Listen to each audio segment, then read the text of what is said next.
ನಮಸ್ತೆ ಸರ್. ಕಲ್ಲಾರೆ ಕೊಪ್ಪಲು ಹಾಲುತ್ಪಾದಕರ ಸಹಕಾರ ಸಂಘ ಎಷ್ಟರಲ್ಲಿ ಆರಂಭ ಆಯಿತು ಸರ್? 1988ರಲ್ಲಿ ಓಪನ್ ಆಯಿತು. ಕೇವಲ ಆಗ ಸ್ಟಾರ್ಟಿಂಗಲ್ಲಿ 23 ಲೀಟ್ರ್ ಹಾಲಿಂದ ಪ್ರಾರಂಭ ಆಗಿದ್ದಾಗ ಈಗ 1100ರಿಂದ 1200 ಲೀಟ್ರ್ವರೆಗೂ ಹಾಲು ಶೇಖರಣೆ ಆಗ್ತಾಯಿದೆ ಸರ್. ಈಗ ಅದ್ರ ಜೊತೆಗೆ 1920ರಿಂದ BMC ಮಾಡಿದ್ದಾರೆ. ಹಾಸನ ಹಾಲು ಒಕ್ಕೂಟದಿಂದ ರೇವಣ ಸಾಹೇಬರು. ಅವಾಗಿಂದ ಈಗ ಅದು ಸೇರಿ ಒಟ್ಟಿಗೆ 3000ರಿಂದ 3300ವರೆಗೂ ಹಾಲು ಬರ್ತಾಯಿದೆ ಸರ್. 3300 ಲೀಟರ್ ಹಾಲು ಬರ್ತಾ ಇದೆ ಟೋಟಲ್. ಅದೆಲ್ಲ ನಮ್ಮ ಹಾಲು ಉತ್ಪಾದಕ ಸಂಘ, ಈ ಕಲ್ಲಾರೆ ಕೊಪ್ಪಲು ಸಂಘಕ್ಕೆ ಎಲ್ಲ ಕಂಟ್ರೋಲ್ ಎಲ್ಲ BMC ಮಾಡಿರೋದ್ರಿಂದ ಪಕ್ಕದ ಹಳ್ಳಿದು 2 ಹಾಲು ಉತ್ಪಾದಕರ ಸಂಘದಿಂದ ಹಾಲು ಇಲ್ಲಿಗೆ ಶೇಖರಣೆ ಆಗುತ್ತೆ. ಶೇಖರಣೆ ಮಾಡಿ ಟ್ಯಾಂಕಿಗೆ ಸರ್. ಇನ್ನೊಂದು ಏನಂತಂದ್ರೆ ನೋಡಿ, ನಾವು ಹಾಲು ಸಂಗ್ರಹಿಸಬೇಕು ರೈತರಿಗೆ ಒಂದು ದೊಡ್ಡ ಸಮಸ್ಯೆ ಏನಂದ್ರೆ, ನಮಗೆ ಕಾಮನ್ ಆಗಿ ನಾವು ಹಾಲಿನ ರೇಟ್ ಎಷ್ಟಪ್ಪ ಅಂದರೆ ಅದು XYZ ಏನೋ ಒಂದು ರೇಟ್ ಹೇಳ್ತೀರಾ ನೀವು, 35-40 ಎಷ್ಟೊಂದು ಹೇಳ್ತೀರಿ, ಇಷ್ಟು ಕೊಡ್ತಾ ಇದ್ದೀವಿ ನಾವು ರೈತರಿಗೆ. ಈಗ ಅದು ಸರ್ಕಾರ ಕೂಡ ಅದನ್ನೇ ಲೆಕ್ಕವನ್ನು ಅಂಕಿಅಂಶವನ್ನು ಕೊಡ್ತದೆ. ಅದರಲ್ಲಿ ಬಂದು ಹಾಲಾಕಿದ ನಂತರ ಏನಾಗ್ತದೆ, ಅದು ಫ್ಯಾಟ್ ತೆಗಿತೀರಾ, ಫ್ಯಾಟ್ ಮೈನಸ್ ಆಗ್ತದೆ, ಮತ್ತು ಅದು ಬೇರೆ ಬೇರೆ ಏನೇನೋ ತೆಗೆದುಬಿಟ್ಟು ಕೊಡ್ತಕ್ಕಂಥ ಅಮೌಂಟು ಕಡಿಮೆ ಆಗ್ತಾ ಹೋಗ್ತದೆ. ಇದನ್ನು ಯಾವ ಥರ ರೈತ ಮ್ಯಾನೇಜ್ ಮಾಡಬೇಕು? ಸೊ ಸೆಕ್ರೆಟ್ರಿಯಾಗಿ ನೀವು ಹೇಳೋದಾದರೆ ಆ ಫ್ಯಾಟ್ ಮ್ಯಾನೇಜ್ ಮಾಡಬೇಕಾಗ್ತದೆ. ಅವನು ಈ ಫ್ಯಾಟ್ ಬರಲೇಬೇಕಿಲ್ಲ ಅಂತ ಅವನಿಗೆ ನನ್ನ ಅನಿಸಿಕೆ ಹಣ ಕಡಿಮೆ ಆಗ್ತದೆ ಅಂದ್ಕೊಂಡಿದ್ದೇನೆ. ಸೊ ಆ ಫ್ಯಾಟ್ ಮ್ಯಾನೇಜ್ ಮಾಡಬೇಕಾದ್ರೆ ಅವ್ನು ಏನೆಲ್ಲ ಕ್ರಮಗಳನ್ನು ಕೈಗೊಳ್ಬೋದು? ಸರಿ, ಫ್ಯಾಟ್ ಮಿಷನ್ನೇ ಕೊಟ್ಟಿದ್ದಾರೆ ಅವರಿಗೆ ಫ್ಯಾಟ್ ಚೆಕ್ ಮಾಡೋಕ್ಕೋಸ್ಕರ. ಈಗ ಇದ್ರ ಮೇಲೆ ಫ್ಯಾಟ್ ಎಷ್ಟು ಬರುತ್ತೆ ಅವ್ರದ್ದು, ಇದ್ರ ಮೇಲೆ ದರನ್ನ ನಿಗದಿಪಡಿಸ್ತೀವಿ ಅವರಿಗೆ. ಇದ್ರ ಮೇಲೆ ಕೊಡ್ತೀವಿ ಅವರಿಗೆ. ಮತ್ತೆ ಬರದೇ ಇದ್ದವರಿಗೆ ಸ್ವಲ್ಪ ಒಂದು 50 ಪೈಸೆ 40 ಪೈಸೆ ಕಮ್ಮಿ ಆಗುತ್ತೆ ಫ್ಯಾಟ್ ರೇಟು. ಅಷ್ಟನ್ನು ಕಮ್ಮಿ ಮಾಡಿ ಅವರಿಗೆ ತಿಳುವಳಿಕೆ ನೀಡಿ ಇದ್ದಿದ್ದ ನಮ್ಮ ಡೈರಿ ಬೂಸನೆ ಹಾಕಿ ಮತ್ತು ಖನಿಜ ಮಿಶ್ರಣ ಹಾಕಿ ಅದಕ್ಕೆ ಏನು ಬೇಕು ಸರ್, ಇದು ಹುಲ್ಲು ಮೇವು ಅವೆಲ್ಲ ಇಂತಿಂಥದ್ದು ಮಾಡಬೇಕು ಸರ್. ಮತ್ತು ಸಾಲದೇ ಇರೋದಕ್ಕೆ ನಮ್ಮ ಸಂಘದ ಆಪೋಸಿಟೇ ವೆಟರ್ನರಿ ಹಾಸ್ಪಿಟ್ಲ್ ಇದೆ, ಅದರಲ್ಲಿ ತೋರಿಸಿ. ಅದು ಆಗಲಿಲ್ಲ ಅಂದರೆ ಡೈರಿದು ಒಂದು ನಂಬರ್ ಕೊಟ್ಟಿದ್ದೀವಿ, ಜನಗಳಿಗೆ ಹೊರಗಡೆ ನೋಟಿಸ್ ಬೋರ್ಡಲ್ಲಿ ಹಾಕಿದ್ದೀವಿ. ಎಮರ್ಜೆನ್ಸಿ ಇದ್ದರೆ ಅವ್ರನ್ನ ಇದು ಕಾಲ್ ಮಾಡಿ ಬಂದು ಅವ್ರು ಕಾಂಟ್ಯಾಕ್ಟ್ ಮಾಡಿ ಏನು ಆಗಬೇಕು ಅಂತ ತಿಳುವಳಿಕೆ ನೀಡ್ತಾರೆ ಅಂತ ಹೇಳಿ ಅವರಿಗೆ ಗೈಡೆನ್ಸ್ ಮಾಡಿ ಉತ್ತಮ ಥರಕ್ಕೆ ವ್ಯವಸ್ಥೆ ಮಾಡ್ತಾಯಿದ್ದೀವಿ ಸರ್. ಅದು ಈಗ ಚೆನ್ನಾಗಿ ನಡೀತಾ ಇದೆ, ಚೆನ್ನಾಗಿ ಬರ್ತಾ ಇದೆ ಸರ್. ಸರ್, ಒಂದೇನಂದರೆ ನಮಗೆ ಕೆಲವು ರೈತರನ್ನು ಕೂಡ ನಾನು ಸಂದರ್ಶನ ಮಾಡಿ ಬರೀತೀನಿ, ಹಾಲನ್ನ ಇದು ಮಾಡ್ತಾ ಉತ್ಪಾದಕರನ್ನ ಸಂದರ್ಶನ ಮಾಡಿ ಬರೀತಾನೆ ಪತ್ರಿಕೆಯಲ್ಲಿ. ಸೊ ಹಾಗಾಗಿ ಅಲ್ಲಿ ಏನಾಗ್ತದೆ, ಹೋದಾಗ ಸಣ್ಣ ಡೈರಿ ಬೂಸವನ್ನು ಹಾಕಕ್ಕೆ ಸ್ಟಾರ್ಟ್ ಮಾಡಿದ್ಮೇಲೆ ಕೆಲವೊಂದು ಸಮಸ್ಯೆಗಳಾಗ್ತಿದೆ. ಅಂತಂದರೆ ಏನು, ನಾವು ಕೌಡಂಗ್ ಬರ್ತದೆ, ಸಗಣಿ ಬರ್ತದೆ, ಅದು ತೆಳುವಾಗಿ ಬರ್ತದೆ ಅಂತ, ಲೂಸ್ ಮೋಷನ್ ಥರ ಬರ್ತದೆ, ಗಟ್ಟಿ ಬರಲ್ಲ, ಈ ಥರ ಕೆಲವೊಂದು ಕಂಪ್ಲೇಂಟ್ಸ್ ಇರ್ತದೆ. ಎಲ್ಲರೂ ಅಂತಲ್ಲ, ಎಲ್ಲ ರೈತರು ಅದೇ ಥರ ಹೇಳಲ್ಲ. ಈಗ ಕೆಲವು ರೈತರು ಹೇಳ್ತಾರೆ, ಸರ್ ನಮ್ಮದು ಹಾಲು ಇನ್ಕ್ರೀಸ್ ಆಗಿದೆ ಡೈರಿ ಬೂಸವನ್ನು ಹಾಕಿದ ಮೇಲೆ ಅಂತ ಹೇಳಿದವರು ಇದ್ದಾರೆ. ಇನ್ನು ಕೆಲವರು ಈ ಥರನೂ ಹೇಳ್ತಾರೆ. ಸೊ ಇದು ಕಾರಣ ಇರ್ಬೋದು, ಯಾವ ಕಾರಣಕ್ಕೆ ಆ ಥರ ಲೂಸ್ ಮೋಷನ್ ಆಗಲಿಕ್ಕೆ ಸಾಧ್ಯ ಡೈರಿ ಬೂಸವನ್ನು ಹಾಕಿದಾಗ? ಆ ಥರ ಸಮಸ್ಯೆಗಳು ಬಂದಾಗ ಡೈರಿಯಿಂದ ಡಾಕ್ಟರ್ಗಳು ಬರ್ತಾರೆ, ಡಾಕ್ಟರ್ ಕನ್ಸಲ್ಟ್ ಮಾಡಬೇಕು. ಅವ್ರು ಹೇಳ್ತಾರೆ, ಹಸು ಈ ಥರ ನಾವು ಫುಡ್ ಹಾಕಬೇಕು, ಈ ಥರ ಮೇಂಟೈನ್ ಮಾಡಬೇಕು, ಈ ಥರ ಮೇಂಟೈನ್ ಮಾಡಿದರೆ ನಿಮ್ಮದು ಕ್ವಾಲಿಟಿನೂ ಚೆನ್ನಾಗಿ ಬರುತ್ತೆ, ಕ್ವಾಂಟಿಟಿನೂ ಚೆನ್ನಾಗಿರುತ್ತೆ, ಫ್ಯಾಟ್ ಎಲ್ಲ ಕರೆಕ್ಟಾಗಿ ಬರುತ್ತೆ ಅಂತ ಸೂಪರ್ವೈಸರ್ ಇರ್ತಾರೆ. ಸೂಪರ್ವೈಸರು ಡಾಕ್ಟರ್ ಕಳಿಸ್ಕೊಡ್ತಾರೆ. ಅವರು ಯಾವ ಥರ ಇನ್ಸ್ಟ್ರಕ್ಷನ್ ಕೊಡ್ತಾರೆ ಆ ಥರ ಮಾಡಿದರೆ ಕರೆಕ್ಟಾಗಿ ಸರಿ ಹೋಗುತ್ತೆ ಸರ್. ಆದರೂ ಅದು ತಪ್ಪು ಕಲ್ಪನೆ ರೈತರು ಹೇಳೋದು. ಯಾಕೆಂದರೆ ಡೈರಿ ಅದು ಫೀಲ್ಡ್ ಮಾಡುವಾಗ ಅಲ್ಲಿ ಒಂದು ಒಬ್ಬರು ಇಬ್ಬರಲ್ಲ, 7-8 ಜನ 10 ಜನದವರೆಗೂ ಡಾಕ್ಟರ್ ಇರ್ತಾರೆ. ಎಲ್ಲ ಸರ್ಟಿಫಿಕೇಟ್ ಮಾಡ್ತಾರೆ, ಎಷ್ಟೆಷ್ಟು ಹಾಕ್ಬೇಕು, ಎಷ್ಟೆಷ್ಟು ಪ್ರಮಾಣದಲ್ಲಿ ಹಾಕ್ಬೇಕು, ಯಾವ್ಯಾವ ಹಾಕ್ಬೇಕು ಅಂತ ಎಲ್ಲ ಹಾಕಿ ಅವರು ವೆರಿಫೈ ಮಾಡಿ ಅದನ್ನು ಫೀಲ್ಡ್ ಮಾಡೋದು. ಹಂಗಾಗಿ ಫೀಲ್ಡಲ್ಲಿ ಯಾವುದೂ ಪ್ರಾಬ್ಲಮ್ ಇರಲ್ಲ. ಅದೇ ನಮ್ಮ ಹಸುಗಳು, ರೈತರು ಸಾಕಂತ ಹಸುಗಳಲ್ಲಿ ಯಾವುದೋ ಒಂದು ಹೊರಗಡೆ ಯಾವುದೋ ಬೇಡದೇ ಇರೋಂಥ ಈ ಕಲ್ಗಚ್ಚು ಅದು ಇದು ಏನೋ ಕುಡಿಸ್ಬೋದು, ಅದರಲ್ಲಿ ಏನಾರು ಹಾಕಿರ್ತಾರೆ ಅಳಿಸಿದ್ದು ಅದು ಇದು, ಇದರಿಂದ ಏನಾದ್ರು ಕುಡಿದು ಆ ಥರ ಲೂಸ್ ಮೋಷನ್ನು ಇದು ಎಲ್ಲ ಆಗ್ಬೋದು. ಈ ಕಾರಣನೂ ಇರುತ್ತೆ. ಇಲ್ಲ ಮೇವಿನಲ್ಲಿ ಏನಾದ್ರು ಹೆಚ್ಚು ಕಡಿಮೆ, ಈಗ ಅವ್ರು ಹಾಕೋಂಥ ಹಸಿರು ಮೇವಿನಲ್ಲಿ ಏನಾದರೂ ಹೆಚ್ಚು ಕಡಿಮೆ ಇರ್ಬೋದು, ಅದರಿಂದ ಇದಾಗುತ್ತೆ, ಡಿಸೆಂಟ್ರಿ ಬರ್ಬೋದು ಹೊರತು ಡೈರಿ ಬೂಸ ಕೊಡೋದ್ರಿಂದ ಆ ಥರ ಆಗಲ್ಲ. ಇಲ್ಲಿವರೆಗೆ ಡೈರಿ ಬೂಸ ಬೇಡಿಕೆ ಜಾಸ್ತಿನೇ ಇದೆ ಎಲ್ಲ ಕಡೆಯಿಂದ. ನಾವು 8 ದಿವಸ ಮುಂಚೆನೇ ಇಂಡೆಂಟ್ ಹಾಕಬೇಕು ಬೇಕು ಅಂತ ಅಂದರೆ ಫೀಡ್ ಸಿಗ್ತಾ ಇರೋಕ್ಕಲ್ಲ ಟೈಮಲ್ಲಿ. ಹಂಗಾಗಿ ಡೈರಿ ಬಿಡ್ಸಿಗೆ ತುಂಬಾ ಇದಿದೆ ಸರ್, ಬೇಡಿಕೆ ಇದೆ ಪಶು ಆಹಾರ. ಸರ್, ಇನ್ನೊಂದೇನು, ಸಮತೋಲನ ಆಹಾರ ಒಂದು ಹಸುವಿಗೆ ಏನಂದರೆ ಯಾವುದನ್ನು ಹೆಚ್ಚಿಗೆ ಕೂಡ ತಪ್ಪು ಅಂತ, ಅಕ್ಷರ ವೈಜ್ಞಾನಿಕವಾಗಿ ತಪ್ಪು ಅಂತ ಹೇಳ್ತಾರೆ.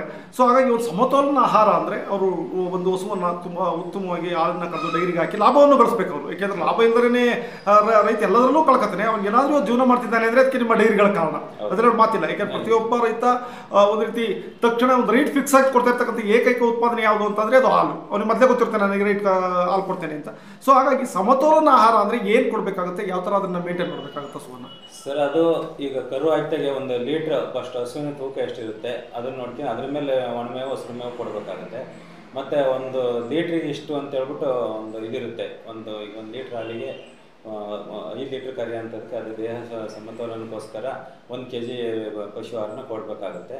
ಇನ್ನು ಉಳಿದಿದ್ದನ್ನು ಲೀಟ್ರಿಗೆ ಒಂದು ಅರ್ಧ ಕೆ ಜಿ ಅಂತ ಇದೆ ಅವರೇಜು, ಒಂದು 100 ಗ್ರಾಮ್ ಹೆಚ್ಚು ಕಡಿಮೆ ಒಂದು 400 ಗ್ರಾಮ್ ಒಂದು ಹಸುಗೆ ಕೆ ಜಿ 1 ಲೀಟ್ರಿಗೆ ಅಷ್ಟನ್ನು ಕೊಟ್ಕೊಂಡು ಹೋದರೆ ಖಂಡಿತ ಹಾಲು ಇಂಪ್ರೂವ್ ಆಗುತ್ತೆ, ಮತ್ತು ಬೇರೆ ಯಾವುದೂ ಸಮಸ್ಯೆಗಳಾಗಲ್ಲ ಸರ್. ಹಾಲು ಕರೆಕ್ಟಾಗಿ ಬರುತ್ತೆ. ಸರ್ ಇನ್ನೊಂದೇನೆಂದರೆ ಯಾರಿಗಾದ್ರು ಟೈಮಿಂಗ್ಸ್ ಒಂದು ಕಲಿಸ್ಬೇಕು ಅಂದ್ರೆ ನಾವು 2 ಹಸು ಕೊಡ್ಸಿರಾಯ್ತು. ಯಾಕೆಂದರೆ ಟೈಮಿಂಗ್ಸ್ ಅನ್ನೋದು ಸರಿ ಕಲಿತಾನೆ. ಯಾಕೆಂದರೆ ಅಲ್ಲಿ 6 ಗಂಟೆ ಅಂದರೆ 6 ಗಂಟೆಗೆ ಹಾಲು ಕೊಡಲೇಬೇಕು. ನಾನು 6:45 7 ಗಂಟೆಗೆ ಹೋಗ್ತೀನಿ ಅಂದರೆ ಸಾಧ್ಯ ಇಲ್ಲ. ಅಲ್ಲಿಗೆ ಅವ್ನು ಹೋಯ್ತು ಅವ್ರ ಹಾಲು ಅವ್ನಿಗೆ ಎಷ್ಟಾಗ್ತದೆ, ಇಲ್ಲ ನಾನು ನೈಟ್ ತಂದು ಹಾಕೋದು ಕೂಡ ತಪ್ಪು ಅಂತ ಹೇಳ್ತಾರೆ. ಬೆಳಗ್ಗೆ ಅನ್ನ ಸಂಜೆ ಹಾಕಲಿಕ್ಕೆ ಅವಕಾಶ ಇಲ್ಲ ಅಂತ. ಸೊ ಹಾಗಾಗಿ ನಿಮ್ಮ ಟೈಮಿಂಗ್ಸು ಅವತ್ತು ವೇಳೆ ಅವನೇನಾದ್ರು ಲೇಟ್ ಆಗಿ ಅಥವಾ ಏನಾದ್ರು ಆದರೆ ಅವ್ನಿಗೆ ಏನು ಮಾಡಬೇಕು? ಯಾಕಂದರೆ 1 ಲೀಟ್ರ್ ಆದರೆ ಅಡ್ಡಿ ಇಲ್ಲ, ಒಂದು ಮನೆಗೋ ಅಥವಾ ಒಂದು ಸ್ಪೈಸ್ಗೆಬೋದು. ಇನ್ನು ಹಸುಗಳು 5 ಲೀಟ್ರ್ 10 ಲೀಟ್ರ್ ಹಾಲು ಕೊಡೋ ಅಂಥ ಹಸುಗಳು ಇರ್ತವೆ. ಈಗ ಅಂಥದ್ದೆಲ್ಲ ಇದ್ದಾಗ ಅವ್ನು ಹೇಗೆ ಮ್ಯಾನೇಜ್ ಮಾಡಬೇಕಾಗ್ತದೆ? ಟೈಮಿಂಗ್ಸ್ ವಿಚಾರ ನಾವು ಮಾತ್ರ ಟೈಮಿಂಗ್ಸ್ ಫಾಲೋ ಮಾಡ್ಬೇಕು ಸರ್. ಅದು ಇಷ್ಟು ಹಸು ಹಾಲು ಕರೆದ ಇಷ್ಟು ಟೈಮ್ ಒಳಗೆ ನಮಗೆ ಸಂಘಕ್ಕೆ ಹಾಲು ಬರಬೇಕು ಅಂತ ಅದು ಇದೆ. ಹಂಗಾಗಿ ಅವರು ಹಾಲು ಕರೆದು 1 ಗಂಟೆ ಒಳಗೆ ನಮಗೆ ಡೈರಿಗೆ ಅದು ಹಾಕ್ಬೇಕು ಅಂತಲೇ BMC ಮಾಡಿರೋದು. ಅರ್ಧ ಗಂಟೆ 1 ಗಂಟೆ ಒಳಗೆ ಅದು ನಮ್ಗೆ BMC ತಲುಪಿದ್ರೆ ನಮ್ಮ BMCಗೆ ಅದು ಅಲ್ಲಿ ಕೂಲ್ ಆಯ್ತಾ ಬರುತ್ತೆ ಹಾಲು. ಹಂಗಾಗಿ ಕೂಲ್ ಆದಾಗ ಏನೂ ಆಗಲ್ಲ. ನಮಗೆ 24 ಗಂಟೆ 48 ಗಂಟೆ ಇಟ್ಟಿದ್ರು ಹಾಲು ಏನೂ ಆಗಲ್ಲ. ಹಂಗಾಗಿ ಅದು ನಾವು ಟೈಮಿಂಗ್ಸ್ ಮಾಡಿರ್ತೀವಿ ಸರ್. ಇಷ್ಟು 6 ಗಂಟೆಯಿಂದ ಒಂದು 7 ಗಂಟೆ 7 ಕಾಲವರೆಗೆ ನಾವು ಹಾಲು ಅಳಿಸ್ತೀವಿ, ಕಲೆಕ್ಷನ್ ಮಾಡ್ತಿದ್ದೀವಿ ರೈತರಿಂದ. ಆಮೇಲೆ ಬೇರೆ ಸಂಘ ಕ್ಲಸ್ಟರ್ ಸಂಘಗಳು ಬರ್ತಾವಲ್ಲ ಅವನ್ನ ಎಲ್ಲಾನು ಹಾಕಿ 7:15 ಒಳಗೆ ಕ್ಲೋಸ್ ಮಾಡ್ಬಿಡ್ತೀವಿ ಸರ್. 7:15 ಬರಲೇಬೇಕು. ಎಲ್ಲ ಕಡೆ ಬರೋ ಹಾಲು ಅಲ್ಲಿಗೆ ಬಂದ್ಬಿಡ್ಬೇಕು 7:15 ಒಳಗೆ.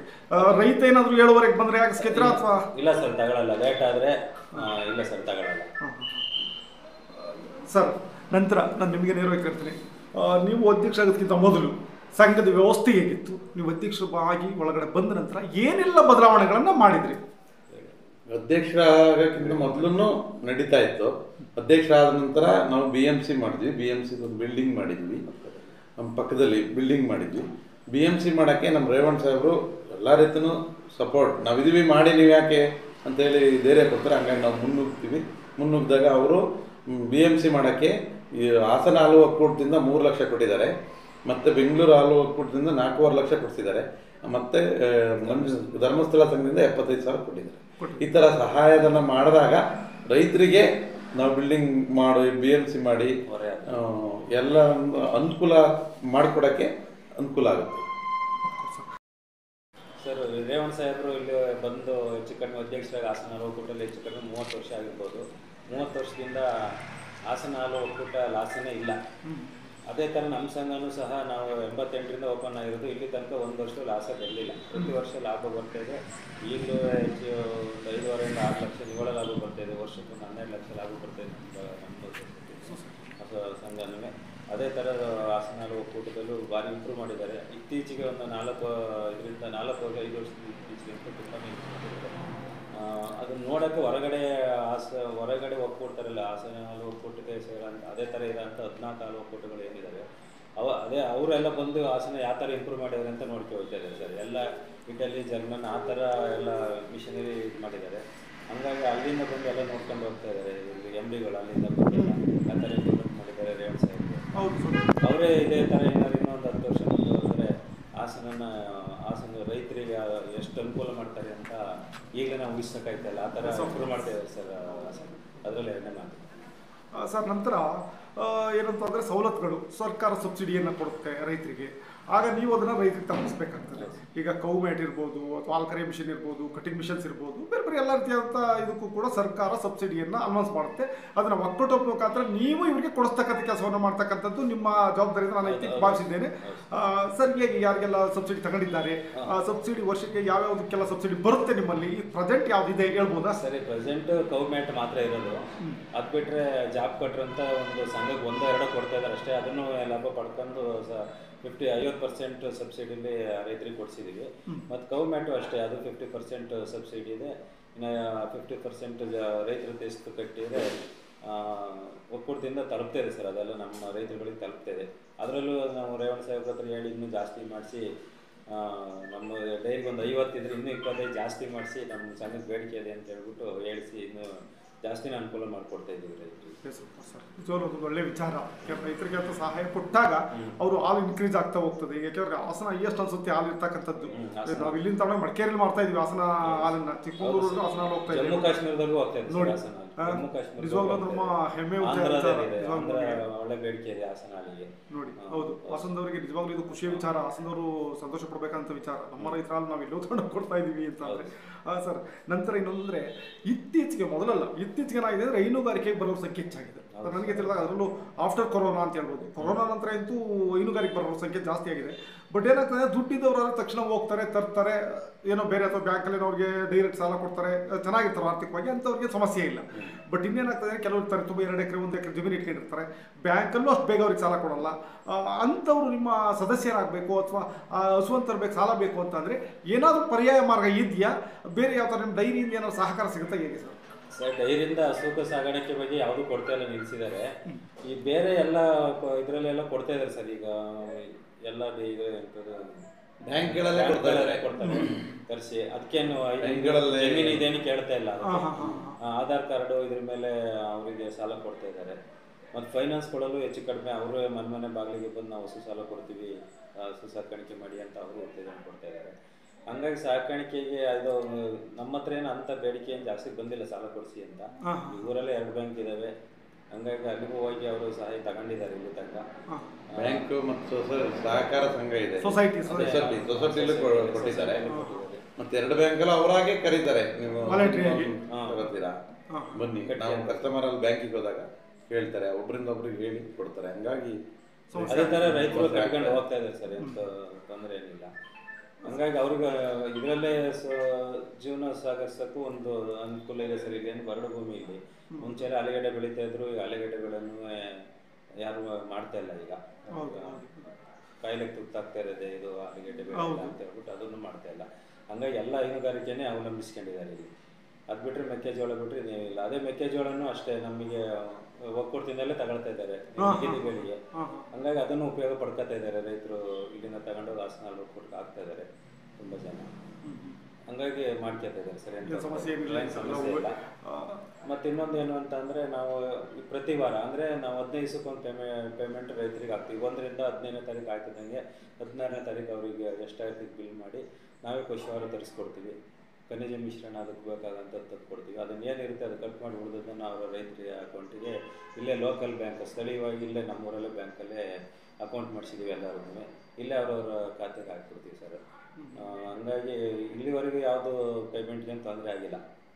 ಪ್ರತಿ 1 ರಿಂದ 15ರವರೆಗೆ 16ನೇ ತಾರೀಕು 17ನೇ ತಾರೀಕು ಹಾಕ್ಕೊಡ್ತೀವಿ. ಮತ್ತು 16ರಿಂದ 31ರವರೆಗೆ 3ನೇ ತಾರೀಕು 2ನೇ ತಾರೀಕು ಹಾಕ್ಕೊಡ್ತೀವಿ ಸರ್. ರಜೆ ನೋಡ್ಕೊಂಡು ಪೇಮೆಂಟ್ ರೆಗ್ಯುಲರ್. ನಮ್ಮ ಸಂಘದಲ್ಲಿ ಇಲ್ಲಿವರೆಗೆ ಬೋನಸ್ ಎಲ್ಲಾನು ಕೊಟ್ಟಿದ್ದೀವಿ. ಬೋನಸ್ ಕೊಟ್ಟಿದ್ದೀವಿ ಸರ್ ಇಲ್ಲಿವರೆಗೆ. ಮಾಡಲ್ಲ. ಯಾಕೆಂದ್ರೆ ರೈತರಿಗೆ ಒಂದು ನನಗೆ ತಿಳಿದಾಗೆ ನಾವು ಬಾಳೆ ಬೆಳೆದ್ರು ಬದುಕಕ್ಕಾಗಲ್ಲ, ತೆಂಗು ಬೆಳೆದ್ರು ಅಷ್ಟೇ, ಯಾವ್ದು ಬೆಳೆದ್ರು ತಗೊಂಡು ಮಾರ್ಕೆಟ್ಗೆ ಹೋಗೋತಿ ಮಧ್ಯವರ್ತಿಗಳು ಹಾಳು ಮಾಡಿ ಹಾಕ್ತಾರೆ. ತಿಂಗಳಿಗೆ ಒಂದು 10 ರಿಂದ 11 ಲಕ್ಷ ಜನಗಳು ಪೇಮೆಂಟ್ ತಗೋತಾ ಇದ್ದಾರೆ ಸರ್ ನಮ್ಮ ಸೊಸೈಟಿಯಿಂದ. ಒಳ್ಳೆ ವಿಚಾರ ಇದು. 2 ಊರು ಸರ್ ಇಲ್ಲಿ ಬರೋದು, 3 ಊರು. ನಮ್ಮದು ಬೊಮ್ಮನಹಳ್ಳಿ, ಕೋಟರನಹಳ್ಳಿ ಅಂತ 3 ಊರಿಂದ ಹಾಲು ಸೇರ್ಕರಣೆ ಆಗ್ತಾ ಇರೋದು. 3 ಊರಿಂದ ಹೆಚ್ಚು ಕಡಿಮೆ ಒಂದು 10 ರಿಂದ 11 ಲಕ್ಷ ಪೇಮೆಂಟ್ ಆಗ್ತದೆ. 11 ಲಕ್ಷ ಪೇಮೆಂಟ್ ಒಳ್ಳೆ ಇದರ ಹೈನುಗಾರಿಕೆ ಮಾಡ್ತಿದ್ದಾರೆ ಸರ್. ಜೊತೆಗೆ ಇನ್ನೊಂದೇನಂತಂದರೆ, ಈಗ ನಾನು ಡೈರೆಕ್ಟ್ ಬರ್ತೀನಿ, ಹಸು ತಂದಿದ್ದೀನಿ, ತಂದು ಹಾಲು ಹಾಕ್ತೀನಿ, ಸಾಧ್ಯನಾ? ಯಾಕೆಂದರೆ ಅದಕ್ಕೆ ಮೆಂಬರ್ಶಿಪ್ ಅಥವಾ ಬೇರೆ ಬೇರೆ ನೇಮ ಇರ್ತದೆ. ನಿಮ್ಮಲ್ಲಿ ಯಾವ ಥರ ನೇಮ? ಒಂದು ಈಗ ಬಂದರೆ ಹಾಲು ಹಾಕಬೇಕು ಅಂದರೆ ಅವ್ನು ಏನು ಮಾಡಬೇಕು? ನೇರವಾಗಿ ತಾಬಂದ್ರು ಹಾಲು ತಗೋತೀರಾ ಅಥವಾ ಬಂದು ಮೆಂಬರ್ಶಿಪ್? ಈಗ ನಮ್ಮ ಸಂಘದ ಬೈಲ ಏನಿರುತ್ತೆ ಅದು ಒಳಪಟ್ಟಿದ್ರೆ ನಾವು ಹಾಕ್ಸ್ಕೊತೀವಿ ಸರ್. ಇಲ್ಲೇ ಹೈನುಗಾರಿಕೆ ಮಾಡ್ತಾ ಇದ್ರೆ ಖಂಡಿತ ಹಾಕ್ಸ್ಕೊತೀವಿ ಸರ್. ಹೊರಗಡೆಯಿಂದ ನಮಗೆ ಗೈಡೆನ್ಸ್ ಇರುತ್ತೆ, ತಗೋಬೇಡಿ ಹೊರಗಡೆಯಿಂದ ತಗೋಬೇಡಿ ಅಂತ ಇರುತ್ತೆ. ಹಂಗಾಗಿ ನಾವು ಯಾವ್ದು ನಮ್ಮದು ವಿಸ್ತೀರ್ಣಾಧಿಕಾರಿಗಳಾದಂಥ ಶ್ರೀ ದಿಲೀಪ್ ಅವರು ಇದ್ದಾರೆ, ಅವ್ರ ಮಾರ್ಗದರ್ಶನ ತಗೋತಾ ಇರ್ತೀವಿ. ಆಗಾಗಲೇ ಅವರ ಮಾರ್ಗದರ್ಶನದಲ್ಲಿ ಮಾಡ್ತಾ ಇದ್ದೀವಿ ಸರ್. ಹೊರಗಡೆಯಿಂದ ಬಂದದ್ದು ಹಾಲು ಪ್ರೈವೇಟ್ ಹಾಲುಗಳು ನಾವು ತಗೊಳ್ಳಲ್ಲ ಸರ್. ಇಲ್ಲೇ ಲೋಕಲಲ್ಲೇ ಇದ್ದು ಅವ್ರು ಹೈನುಗಾರಿಕೆ ಮಾಡಿದರೆ ಅವರು ತಗೋತೀವಿ ಸರ್. ಹೊರಗಡೆಯಿಂದ ಬಂದು ಇಲ್ಲೇ ಜಮೀನು ತಂದು ಹೈನುಗಾರಿಕೆ ಮಾಡಿದರೆ ನಮ್ಮ ವ್ಯಾಪ್ತಿಯಲ್ಲಿ ಅವ್ರ ಹಾಲನ್ನು ಸ್ಥಳೀಯಲ್ಲಿ ವಾಸ ಮಾಡ್ತಾ ಇರ್ಬೇಕು. ಹೈನುಗಾರಿಕೆ ಇಲ್ಲೇ ಸಾಕಿರ್ಬೇಕು. ವಾಸ ಇಲ್ಲದೆ ಆದ್ರೂ ಇಲ್ಲೇ ಸಾಕಿದ್ರು ತಗೋಬಹುದು ಸರ್. ನಮ್ಮ ಒಕ್ಕೂಟದಿಂದ ಏನೇ ಸಮಸ್ಯೆ ಇದು ಗೊತ್ತಾದ್ರೆ ಅಧ್ಯಕ್ಷರಿಗೆ ಗೊತ್ತಾದ್ರೆ ಅವ್ರ ಅಧ್ಯಕ್ಷರು ಇಮಿಡಿಯೇಟ್ ಅದ್ರ ಬಗ್ಗೆ ಏನು ಮಾಡ್ಬೇಕು ಕಾರ್ಯಗತಗೊಳಿಸೋಕ್ಕೆ ಅದನ್ನ ಮಾಡುತ್ತಾರೆ ಸರ್ ಬೇಗ. ಎಸ್, ಖಂಡಿತ ಆಗ್ಬೇಕು ಸರ್. ಸರ್ ನಂತರ ಮೆಂಬರ್ಶಿಪ್ ಬಗ್ಗೆ ನಾವು ಮಾತನಾಡೋದಾದರೆ ಯಾವ ಥರ ಮೆಂಬರ್ಶಿಪ್ ಇದೆ ಡೈರಿಗೆ ಅವ್ರು ಮೆಂಬರ್ ಆಗಬೇಕು ಅವ್ರಿಗೆ ಏನೆಲ್ಲ ದಾಖಲಾತಿಗಳು ಬೇಕಾಗ್ತದೆ ಮೆಂಬರ್ಶಿಪ್ ಇದ್ದರೆ ನಿಮ್ಮಲ್ಲಿ ಶೇರ್ ಹೋಲ್ಡರ್ಸು ಅಥವಾ ಮೆಂಬರ್ಶಿಪ್ ಅಂದರೆ ಯಾವ ಥರ ಸರ್ ಅದ್ರ ಪ್ರೋಸೆಸ್ ಬಗ್ಗೆ? ಸರಿ, ಅವರು ಸದಸ್ಯರಾಗಕ್ಕೆ ಈಗ ನಮ್ಮ ವ್ಯಾಪ್ತಿಯಲ್ಲಿ ಇದ್ದಾರೆ ಅಂತ ಹೇಳ್ಬಿಟ್ಟು ನಾವು ಸಂಘಕ್ಕೆ ಫಸ್ಟ್ ಹಾಲು ಆಗ್ತಾ ಇದ್ದಾರೆ. ಸುಮ್ಮನೆ ಸದಸ್ಯತ್ವ ಬದಲಾಯಿಕೆ ನನ್ನ ಸದಸ್ಯತ್ವ ತಗೊಳ್ಳಿ ಅಂತ ಸುಮಾರು ಜನ ಕೇಳ್ತಾರೆ. ಅದೆಲ್ಲ ಸುಮ್ಮನೆ ಅದು ಸುಮ್ಮನೆ ಸದಸ್ಯತ್ವ ತಗೊಂಡು ತಂದು ಹಾಲು ಆಗ್ತಾ ಇದ್ದಾರೆ. ಈಗ ಅವ್ರ ಊರಲ್ಲಿ ಹಸು ಸಾಕಾಣಿಕೆ ಮಾಡಿದ್ದಾರೆ, ನಮ್ಮೂರಲ್ಲಿ ಪಕ್ಕದೂರು ಎರಡೇ ಇರೋದ್ರಿಂದ ಗೊತ್ತಾಗುತ್ತೆ. ಹಾಗಾಗಿ ಅವ್ರು ಹಸು ಸಾಕಾಣಿಕೆ ಮಾಡಿ ಅವರಿಲ್ಲ ಈಗ ನಮ್ಮ ಸಂಘಕ್ಕೆ ಹಾಲು ಹಾಕ್ತಾರೆ ಅಂದಾಗ ಅವರು ಸಂಘಕ್ಕೆ ಬಂದಾಗ ಅವ್ರ ಕಡೆಯಿಂದ ಒಂದು ಏನೇನಿದೆ ಅವ್ರ ಇದ್ರದ್ದು ಎಷ್ಟು ಜಮೀನಿದೆ, ಎಲ್ಲಿ ಸಾಕ್ತಾ ಇದ್ದಾರೆ ಅವೆಲ್ಲನೂ ಒಂದು ಫಾರ್ಮೆಟ್ ಇದೆ. ಫಾರ್ಮೆಟಲ್ಲಿ ಬರ್ಸ್ಕೊಂಡು ನಮ್ಮ ಬೋರ್ಡ್ ಮೀಟಿಂಗಲ್ಲಿ ಇರ್ತೀವಿ. ಅವ್ರ ಬೋರ್ಡ್ ಮೀಟಿಂಗಲ್ಲೂ ಎಲ್ಲ ಊರವರು ಸದಸ್ಯರು ಡೈರೆಕ್ಟರ್ಗಳೆಲ್ಲ ಇರ್ತಾರೆ. ಅವರು ಇಟ್ಟಿದಾಗ ಅವ್ರ ಬೋರ್ಡ್ ಮೀಟಿಂಗಲ್ಲಿ ಇವ್ರು ತಗೋಬೋದು ಅಂತ ಒಪಿನಿಯನ್ ತಗೊಂಡು ಅವ್ರ ಮುಖಾಂತರ ಸೇರನ್ನು ನಾವು ತಗೋತೀವಿ ಸರ್. ಯಾಕೆಂದರೆ ಅವರಿಂದ ಮುಂದಕ್ಕೆ ತೊಂದರೆ ಆಗಬಾರ್ದಲ್ಲ. ಸದಸ್ಯತ್ವ ತಗೊಳ್ಳೋದು, ಏನಾದ್ರು ಗಲಾಟೆ ಮಾಡೋದು, ಅದಕ್ಕೋಸ್ಕರನೇ ನಾನು ಸದಸ್ಯ ಆಗಿದ್ದೀನಿ ಅಂತ ಡೈರಿಲೆಲ್ಲ ಬಂದು ಮಾಡೋದು ಆ ಥರ ಮಾಡಬಾರ್ದು ಅನ್ನೋ ಉದ್ದೇಶದಲ್ಲಿ ಬೋರ್ಡ್ ಮೀಟಿಂಗಲ್ಲಿ ಇಟ್ಟು ಅದರ ರೆಸಲ್ಯೂಷನ್ ಪಾಸ್ ಮಾಡಿ ನಾವು ತಗೊಳ್ತೀವಿ ಸರ್. ಹೌದಲ್ಲ, ನೇಮ ಇರದೇ ಹಾಗೆ. ಯಾಕೆ ನೀವು ಡೈರೆಕ್ಟಾಗಿ ಬಂದವರಿಗೆ ಸದಸ್ಯ ಕೊಡ್ಲಿಕ್ಕಾಗಲ್ಲ. ಬೋರ್ಡ್ ಮೀಟಿಂಗಲ್ಲಿ ಇಟ್ಟು ಅವ್ನು ನಮ್ಮವನ ಇಲ್ಲಿ ಅವನ ಸರಿ ಅವ್ರು, ಯಾಕೆಂದ್ರೆ ಅಲ್ಲಲ್ಲಿ ಡೈರೆಕ್ಟರ್ಗಳಿಗೆ ಗೊತ್ತಿರುತ್ತೆ ಅವಾಗ ಡೈರೆಕ್ಟರ್ಗಳಿಗೆ ಅವ್ನು ಏನು ಮಾಡ್ತಿದ್ದಾನೆ ಯಾರು ಅಂತ. ಹಾಗಾಗಿ ಅದು ಅದು ಒಂದು ಒಳ್ಳೆಯ ನಿಯಮ ಸರ್. ಜೊತೆಗೆ ಇನ್ನೊಂದೇನಂತಂದರೆ ಬೇರೆ ಕೆಲವೊಂದು ಡೈರಿಗಳಲ್ಲಿ ಇದು ನಮ್ಮ ಕೋಆಪರೇಟಿವ್ ಬ್ಯಾಂಕ್ ಜೊತೆ ಒಪ್ಪಂದ ಮಾಡ್ಕೊಂಡಿರ್ತಾರೆ. ಹೇಗೆ ಅಂತಂದರೆ ಇಲ್ಲಿ ಯಾರಾದರೂ ಹಸುಗಳಿಗೆ ನಾವಾಗಲೇ ಹೇಳಿದಾಗೆ ಸಾಲದ ವಿಚಾರಕ್ಕೆ ಬಂದಾಗ ಇಲ್ಲಿಂದ ನೀವು ಒಂದು ಲೆಟರ್ ಕೊಡಬೇಕಾಗ್ತದೆ ಅವರಿಗೆ. ನಮ್ಮಲ್ಲಿ ಹಾಲು ಆಗ್ತಾ ಇದ್ದಾನೆ ಅವನು ದೃಢೀಕರಿಸ್ತಕ್ಕಂಥದ್ದು. ಹೌದು ಇವನು ಹಾಲು ಆಗ್ತಾ ಇದ್ದಾನೆ, ಇವನಿಗೆ ಸಾಲವನ್ನು ಕೊಡ್ಬೋದು ನೀವು ಅಂತ ಒಂದು ಲೆಟರ್ ದೃಢೀಕರಣವನ್ನು ಕೇಳ್ತಾರೆ. ಸೊ ನಿಮ್ಮಲ್ಲಿ ಕೇಳೋದಾದ್ರೆ ಅದು ಹೇಗೆ ಯಾವ ಥರ ಅಂತ ಹೇಳ್ಬೋದು ಸರ್? ಅವರು ಅದೇ ನಮ್ಮ ಡೈರಿಗೆ ಅವ್ರ ಸದಸ್ಯತೆ ಆಗಿದಾರ ಬರೆಸ್ಕೊಬಿಟ್ಟು ಒಂದು ದೃಢೀಕರಣ ತಗೊಬನ್ನಿ, ಅಧ್ಯಕ್ಷತ ಮತ್ತು ಕಾರ್ಯದರ್ಶಿತ ಸೀಲು ಸೈನ್ ಹಾಕ್ಸ್ಕೊಂಡು ತಗೊಬನ್ನಿ ಅಂತ ಹೇಳ್ತಾರೆ. ಹಾಲು ಆಗ್ತಾ ಇದ್ದಾರೆ, ವಾಸ ಇದ್ದಾರಾ ಅಂತ. ಅವ್ರು ಇಲ್ಲಿ ನಮ್ಮ ವ್ಯಾಪ್ತಿಯಲ್ಲಿ ವಾಸ ಇದ್ದು ಹಾಲು ಆಗ್ತಾ ಇದ್ರೆ ಅವ್ರಿಗೆ ಇವ್ರಿಗೆ ಸಾಲ ಕೊಡ್ಬೋದು, ಇಲ್ಲೇ ವಾಸ ಇದ್ದಾರೆ ಅಂತ ಹೇಳಿ ಅವ್ರ ಸೇರ್ ನಂಬರ್ ಎಲ್ಲ ಹಾಕ್ಬಿಟ್ಟು ಒಂದು ದೃಢೀಕರಣ ಕೊಡ್ತೀವಿ ಸರ್. ಲೆಟರ್ ಕೊಡ್ತೀವಿ ಅಂತ. ನಮಗೆ ನಮ್ಮ ಸಂಘದಿಂದ ಜನಗಳ ಪೇಮೆಂಟ್ ಅಲ್ಲಿ ಏನಾದ್ರು ಕಟ್ ಆಗಂತದ್ದು ಆ ತರ ಇದ್ರು ಕೊಡಲ್ಲ ಸರ್. ವಸೂಲಾತಿ ಅವ್ರಿಗೆ ಬಿಟ್ಟಿದ್ದು. ವಾಸ ಇದಾರೆ ಇಲ್ಲಿ ನಮ್ಮ ವ್ಯಾಪ್ತಿಲಿ, ಅವರು ಶೇರ್ ಕಟ್ಟಿದ್ದಾರೆ, ಸಂಘಕ್ಕೆ ಹಾಲು ಆಗ್ತಾ ಇದ್ದಾರೆ ಅನ್ನೋದಕ್ಕೆ ಮಾತ್ರ ಡಾಕ್ಯುಮೆಂಟ್ ಕೊಡ್ತೀವಿ. ಅವ್ರಿಗೆ ಬಿಟ್ಟು ಅದು ಹೊಸ ಹಾಲು ಉತ್ಪಾದಕನಿಗೆ ಕೊಡ್ಲಿಕ್ಕೆ ಬರಲ್ವಾ? ಹಾಗೆ ಅಂದ್ರೆ ಇದುವರೆಗೆ ಹಾಲಾಗ್ತಾ ಇಲ್ಲ, ಅವನು ನಿಮ್ಮ ಇಲ್ಲಿಯ ನಿವಾಸಿನೇ, ಇಲ್ಲಿ ಇದುವರೆಗೆ ಹಾಲಾಗ್ತಾ ಇಲ್ಲ. ಸೊ ಹೊಸದಾಗಿ ಅವನು ಹಸು ತಾಳಕ್ಕೆ ಬಂದಾಗ ನಿಮ್ಮಲ್ಲಿಗೆ ಬಂದ್ರೆ ಇಲ್ಲ ಸರ್, ಆ ಥರ ನಮ್ಮ ಸಂಘದ ಸದಸ್ಯರಾಗದಲ್ಲೇ ಅವ್ರಿಗೆ ಕೊಡಕ್ಕೆ ಬರಲ್ಲ. ಅವ್ರು ಅಲ್ಲೇ ನಾವು ಸದಸ್ಯತ್ವ ನಂಬರ್ ನಾವು ಕೊಡ್ಬೇಕು ಅಂದ್ರೆ ಅವ್ರು ನಾವು ಹಾಲು ಹಾಕ್ತಾ ಇದ್ರೆ ಸಾಧ್ಯ ಕೊಡಕ್ಕೆ. ಹಾಲು ಹಾಕ್ತಾ ಇದ್ದವ್ರಿಗೆ ಎಲ್ಲರಿಗೂ ನಾವು ಹಾಲು ಹಾಕ್ತಾ ಇದ್ದಾರೆ ಇವರು ಹೌದು, ಒಂದ್ ವೇಳೆ ಹಸು ತಾಂಡ್ರೆ ಪರವಾಗಿಲ್ಲ, ಅವನು ದುಡ್ಡು ಸಾಲ ತಗೊಂಡ್ಬಿಟ್ಟು ಮತ್ತೆ ಹಸುನು ತಗೊಂಡ್ರೆ ಹಾಲು ಹಾಕ್ಲಿಲ್ಲ ಅಂದ್ರೆ ನೀವು ಕೂಡ ಇದ್ರಲ್ಲಿ ಭಾಗಿಯಾದಂಗೆ ಆಗ್ತದೆ. ಹೌದು, ಆ ಫ್ರಾಡ್ ನೀವು ಕೂಡ ಖಂಡಿತ ಸರ್, ಖಂಡಿತ ಇದೊಂದು ಒಳ್ಳೆ ವಿಚಾರ ಸರ್. ಸರ್ ನಂತರ ನಮಗೆ ತಿಳಿದಾಗೆ ಹಸುಗಳಿಗೆ ಕೆಚ್ಚಲು ಬಾಯಿ ರೋಗ ಅಂತ ಒಂದು ಬರ್ತದೆ. ಬಂದಾಗ ಹಾಲು ಕರಿಬಾರ್ದು, ಬೇರೆ ಬೇರೆ ನಿಯಮಗಳಿದೆ ಅದಕ್ಕೆ. ಸೊ ಕೆಚ್ಚಲು ಬಾಯಿ ರೋಗ ಬರಬಾರ್ದು ಅಂದರೆ ರೈತರು ಏನು ಮಾಡಬೇಕು? ಜೊತೆಗೆ ಅದಕ್ಕೆ ನಿಮ್ಮಲ್ಲಿ ತರಬೇತಿ ಕೊಡ್ತಾರೆ ರೈತರಿಗೆ? ಅದಕ್ಕೆ ನಿಮ್ಮ ಡೈರಿ ಡಾಕ್ಟರ್ಗಳೇನಾದರೂ ಹೋಗಿ ವಿಸಿಟ್ ಮಾಡ್ತಾರಾ ಹೇಗೆ ಸರ್? ಸರ್ ಅದೇನಾದ್ರು ಕೆಚ್ಚಲು ಬಾವು ಬರಬಾರ್ದು ಅಂತ ಮುಂಚೆನೇ ನಾವು ಅದೆಲ್ಲ ಕವುಮ್ಯಾಟು ಎಲ್ಲ ಕೊಟ್ಟು ಅದು ಒಂದು 2-3 ಕಾರಣಗಳಿಂದ ಬರುತ್ತೆ. ಉದಾಹರಣೆಗೆ ಕೊಟ್ಟಿಗೆ ಕ್ಲೀನ್ ಇಲ್ಲದೆ ಇದ್ದಾಗ ಗಂಜಲ ಇದೆಲ್ಲ ಬಿತ್ತಿರುತ್ತೆ. ಇದರಲ್ಲಿ ಇದಕ್ಕೆ ಕೆಚ್ಚಲು ತಾಕಿದಾಗ ಅದರಲ್ಲಿ ಬ್ಯಾಕ್ಟೀರಿಯಾಗಳು ಒಳಗೆ ಹೋಗಿ ಕೆಚ್ಚಲು ಆಗಂತ ಚಾನ್ಸಸ್ ಇರುತ್ತೆ. ಮತ್ತು ಹಾಲನ್ನು ಪೂರ್ತಿ ಹಿಂಡದೇ ಇದ್ದಾಗ ಕೆಚ್ಚಲಲ್ಲಿ ಉಳ್ಕಂದ್ರೆ ಅದರಲ್ಲೂ ಕೆಚ್ಚಲು ಬಾವು ಬರುತ್ತೆ ಅಂತ ಕೇಳಿದ್ದೀವಿ ನಾವು ಡಾಕ್ಟರ್ ಕೇಳಿದ್ದೀವಿ ಈ ಥರ ಬರುತ್ತೆ ಅಂತ. ಆ ಥರ ಆಗ್ದಂಗೆ ನೋಡ್ಕೊಳ್ಳಿ ಅಂತ ಆದಷ್ಟು ನಾವು ಅದೇ ಕೌಮೆಟ್ಗಳೆಲ್ಲ ಕೊಡಿಸ್ತಾ ಇದ್ದೀವಿ. ಮತ್ತು ಆ ಥರ ಬಂದರೆ ನಾವು ಅವರನ್ನ ಹಾಲು ತರಬೇಡಿ ಸಂಘಕ್ಕೆ ಒಂದು 2 ದಿವಸ, ಅದರಿಂದ ಬ್ಯಾಕ್ಟೀರಿಯಾ ಜಾಸ್ತಿ ಇರುತ್ತೆ, ಬೇರೆ ಹಾಲು ಕೆಟ್ಟೋಗುತ್ತೆ ಅದರೊಳಗೆ ಹಾಕಿದಾಗ ಅಂತ ಹೇಳ್ಬಿಟ್ಟು ಅವರಿಗೆ ಗೈಡೆನ್ಸ್ ಮಾಡಿ ಆ ಥರ ಇದ್ದಾಗ ತಗೊಳ್ಳಲ್ಲ ಸರ್. ಹಾಲೊಂದು 2-3 ದಿವಸ 5 ದಿವಸ ನಾವು ಹಾಲು ತಗೊಳ್ಳೋದ ಕೆಟ್ಟವಾಗಿ ದಿವಸ. ಮತ್ತು ಅದಕ್ಕೆ ತಕ್ಷಣ ನಮ್ಮ ವೆಟರ್ನರಿ ಇದೆ ನಮ್ಮ ಅದ್ರ ಮುಂದೆ ಅವ್ರಿಗೆ ತೋರಿಸಿ ಟ್ರೀಟ್ಮೆಂಟ್ ತಗೋತಾರೆ. ಇಲ್ಲ ಅಂತಂದರೆ ಡೈರಿ ಡಾಕ್ಟ್ರಿಗೆ ಫೋನ್ ಮಾಡಿ ಡೈರಿಯಿಂದ ಕರೆಸಿ ಅದಕ್ಕೆ ಟ್ರೀಟ್ಮೆಂಟ್ ಮಾಡಿಸ್ತಾರೆ. ಡೈರಿ ಡಾಕ್ಟರ್ ಬರ್ತಾರೆ ಸರ್. ಜೊತೆಗೆ ಇನ್ನೊಂದು ನೋಡಿ, ಯಾರೋ ಹೊಸಬ ಬಂದಿಯೇನೆ, ಹೊಸಬ ಅಂತಂದ್ರೆ ನಿಮ್ಮೂರವನೇ, ನಮಗೆ ಹೈನುಗಾರಿಕೆ ಮಾಡಿ ಅಭ್ಯಾಸ ಎಲ್ಲ ಬಂದು ಮಾಡ್ತಿದ್ದಾನೆ. ಏನೋ ಕೊರೋನಾ ಆಯ್ತು ಆಯಿತು ಬಂದ ಹಸು ತಾಟೆಲ್ಲ ಮಾಡ್ತಿದ್ದಾನೆ. ಹಸು ಗಬ್ಬಾದಂಥ ಸಂದರ್ಭದಲ್ಲಿ, ಯಾಕೆಂದ್ರೆ ತುಂಬ ಇಂಪಾರ್ಟೆಂಟ್ ಸಂದರ್ಭ ಅದು. ಆ ಡೆಲಿವರಿ ಟೈಮು ತುಂಬಾ ಇಂಪಾರ್ಟೆಂಟ್. ಗೊತ್ತಿದ್ರೆ ಪರವಾಗಿಲ್ಲ, ನಮ್ಮ ರೈತರುಗಳಿಗೆ ಯಾರು ಹೇಳ್ಕೊಡ್ಬೇಕಾಗಿಲ್ಲ, ಅವ್ರು ಮಾಡ್ತಾರೆ, ಅವ್ರಿಗೆ ಗೊತ್ತಿರುತ್ತೆ ಹೇಗೆ ಮಾಡ್ಕೋಬೇಕು ಅಂತ ಅದನ್ನು. ಬಟ್ ಹೊಸ್ದಾಗಿ ಬಂದಂಥ ಸಂದರ್ಭದಲ್ಲಿ, ಹೊಸ್ದಾಗಿ ಅವ್ನು ಏನಾದ್ರು ಬಂದ ಸಂದರ್ಭದಲ್ಲಿ ನಿಜವಾಗ್ಲೂ ಸಮಸ್ಯೆ. ಅವ್ನು ಮೊದಲೇ ಯಾರು ಕಾಂಟ್ಯಾಕ್ಟ್ ಮಾಡ್ತಾನೆ ಅಂದರೆ ಅಧ್ಯಕ್ಷರು ಪರಿಚಯ ಇದ್ರೆ, ಹತ್ತಿರದವರಾಗಿದ್ರೆ ಅಧ್ಯಕ್ಷರಿಗೆ ಕಾಲ್ ಮಾಡ್ತಾನೆ, ಡೈರೆಕ್ಟ್ರಿಗೆ ಕಾಲ್ ಮಾಡ್ತಾನೆ. ಇಲ್ಲ ಅಂದರೆ ನಿಮಗೆ ಕಾಲ್ ಖಂಡಿತವಾಗ್ಲೂ ಸೆಕ್ರೆಟರಿಗಂತೂ ಕಾಲ್ ಮಾಡೇ ಮಾಡ್ತಾರೆ. ಸರ್ ಈ ಥರ ಆಗಿಬಿಟ್ಟಿದೆ, ನನ್ನ ಹಸು ಕರು ಆಗ್ತಾ ಇಲ್ಲ, ಏನೋ ಪ್ರಾಬ್ಲಮ್ ಆಗಿದೆ ಅಂತ, ಆ ಸಂದರ್ಭವನ್ನು ಹೇಗೆ ನಿಭಾಯಿಸ್ತೀರಾ? ಯಾಕೆಂದರೆ ಒಂದು ಹಸು ಸಾಯ್ತು ಅಂದರೆ ಈಗೇನು ಕಡಿಮೆ ಏನು ಸಿಗಲ್ಲ, ಹಸುಗಳು 50,000 1 ಲಕ್ಷ ಬೆಲೆ ಇರ್ತದೆ, ಇವೆಲ್ಲ ಸಮಯ ಹೇಗಿರುತ್ತೆ ಸರ್? ಅಂತ ಸಂದರ್ಭ ಹೇಗೆ ಇನ್ಸೂರೆನ್ಸ್ ಎಲ್ಲ ಮಾಡಿಸಿದೀವಿ. ಆ ಥರ ಏನಾದ್ರು ಹೆಚ್ಚು ಕಡಿಮೆ ಆದರೆ ಡೈರಿಯಿಂದ ಇನ್ಸೂರೆನ್ಸ್ ಯಾರು ಮುಂದೆ ಬಂದು ಇದು ಮಾಡಿದರೆ ಅವ್ರದ್ದು ಇನ್ಸೂರೆನ್ಸ್ ತಗೊಂಡು ಇನ್ಸೂರೆನ್ಸ್ ಕಟ್ಟಿದ್ದೀವಿ, ಕ್ಲೈಮ್ ಆಗ್ತದೆ. ಆ ಥರ ಏನಾದ್ರು ಹೆಚ್ಚು ಕಡಿಮೆ ಆದರೆ ಹಸುಗೆ. ಆಮೇಲೆ ಇನ್ನೊಂದು ಏನು ಅಂತ ಅಂದರೆ ನಾವು ಏನು ಸಾಲ ತಗೊಂಡಿರ್ತಾರೆ ಹಸುನ, ಕ್ಯಾಶ್ ಕೊಟ್ಟಂದ್ರೆ ಏನು ಈ ಥರ ನಮ್ಮ ಕಟ್ತಾರೆ. ಇಲ್ಲ ಅಂತ ಹಸು ಏನು ತಗೊಂಡಿರ್ತಾರೆ ಅವ್ರು ಸಾಮಾನ್ಯ ಇನ್ಸೂರೆನ್ಸ್ ಮಾಡಿಸಿರ್ತಾರೆ ಸರ್. ಬೇರೆ ಥರ ಪ್ರಾಬ್ಲಮ್ ಬಂದಾಗ ಡಾಕ್ಟರ್ಸ್ ಇರ್ತಾರೆ ಸರ್, ಡಾಕ್ಟರ್ಸ್ ಕನ್ಸಲ್ಟ್ ಮಾಡ್ತಾರೆ ಸರ್. ನಾವು ಅದೇ ಹೇಳ್ತೀವಿ, ಡಾಕ್ಟರ್ಸ್ ಕನ್ಸಲ್ಟ್ ಮಾಡಿ ಅಂತ ಹೇಳ್ತೀವಿ. ಮತ್ತು ನಾವು ಡೈರಿ ಕಡೆಯಿಂದ ಏನಾದ್ರು ಡಾಕ್ಟರ್ ಕರೆಸ್ಕೊಡಕ್ಕೆ ಸಾಧ್ಯ ಆದರೆ ನಾವು ಕರೆಸ್ಕೊಡಕ್ಕೆ ಪ್ರಯತ್ನ ಮಾಡ್ತೀವಿ ಸರ್. ಅಲ್ಲ, ಆಗ್ಬೇಕಾಗ್ತಕ್ಕಂಥದ್ದು ಅದು. ಯಾಕೆಂದರೆ ಆ ಸಂದರ್ಭ ಹಸು ಸಾಯೋದು ನಂತರ ಅದು ಎರಡನೇ ಸ್ಟೆಪ್. ಬಟ್ ಮೊದಲನೇ ಸ್ಟೆಪ್ಪಲ್ಲಿ ಅದು ಉಳಿಸ್ಲಿಕ್ಕೆ ಏನು ಸಾಧ್ಯವೋ ಅದನ್ನು ಮಾಡಬೇಕಾಗ್ತದೆ ಸರ್. ನಂತರ ಇನ್ ಕೇಸ್ ಹಸು ಸತ್ತೋಯ್ತು ಅಂತ ಇಟ್ಕೊಳ್ಳೋಣ, ಪರಿಹಾರ ಎಲ್ಲ ಕೊಡ್ತಾರೆ, ಸಮಸ್ಯೆ ಇಲ್ಲ, ಒಂದು ವೇಳೆ ಅವನೇ ಮಾಡ್ಕೋಬೋದು, ಪರಿಹಾರದ ಇನ್ನೇನು ಮಾಡೋಂಗಿಲ್ಲ, ಇನ್ಸೂರೆನ್ಸ್ ಎಲ್ಲ ಮಾಡಿಸಿ ಏನೋ ಆಗುತ್ತೆ. ಆದರೆ ಆ ಹಸುವನ್ನು ಕ್ಯಾರಿ ಮಾಡೋದಿದೆಯಲ್ಲ, ಅದು ತುಂಬ ದೊಡ್ಡ ವಿಚಾರ. ಯಾಕೆ ಅಂತಂದರೆ ಹಸು ಕೊಟ್ಟಿಗೆ ಒಳಗೆ ಸತ್ತೋಯ್ತು ಅಂದ್ರೆ ಹೊರಗಡೆ ತರಬೇಕು, ಅದೇನು ಸಣ್ಣ ಇದಲ್ಲ, ಏನೋ ಹಂಗೆ ಎತ್ತಿಗೆ ಇಟ್ಕೊಡ್ಬೋದು, ಕರು ಅಲ್ಲ, ದೊಡ್ಡ ಹಸು ಇರುತ್ತೆ, ಎಲ್ಲ ಕಷ್ಟ. ಆ ಸಂದರ್ಭದಲ್ಲಿ ಡೈರಿಯಿಂದ ಏನಾದರೂ ಟೀಮು ಅಥವಾ ಏನಾದ್ರು ಬಂದಿದೆಯಾ ಅವ್ರಿಗೆ ಸಹಾಯ ಸಹಕಾರವನ್ನು ನೀಡಲಿಕ್ಕೆ? ಆ ಥರ ಏನು ಯಾವ ಬಂದಿಲ್ಲ ಸಮಸ್ಯೆಗಳು ಇಲ್ಲಿವರೆಗೆ.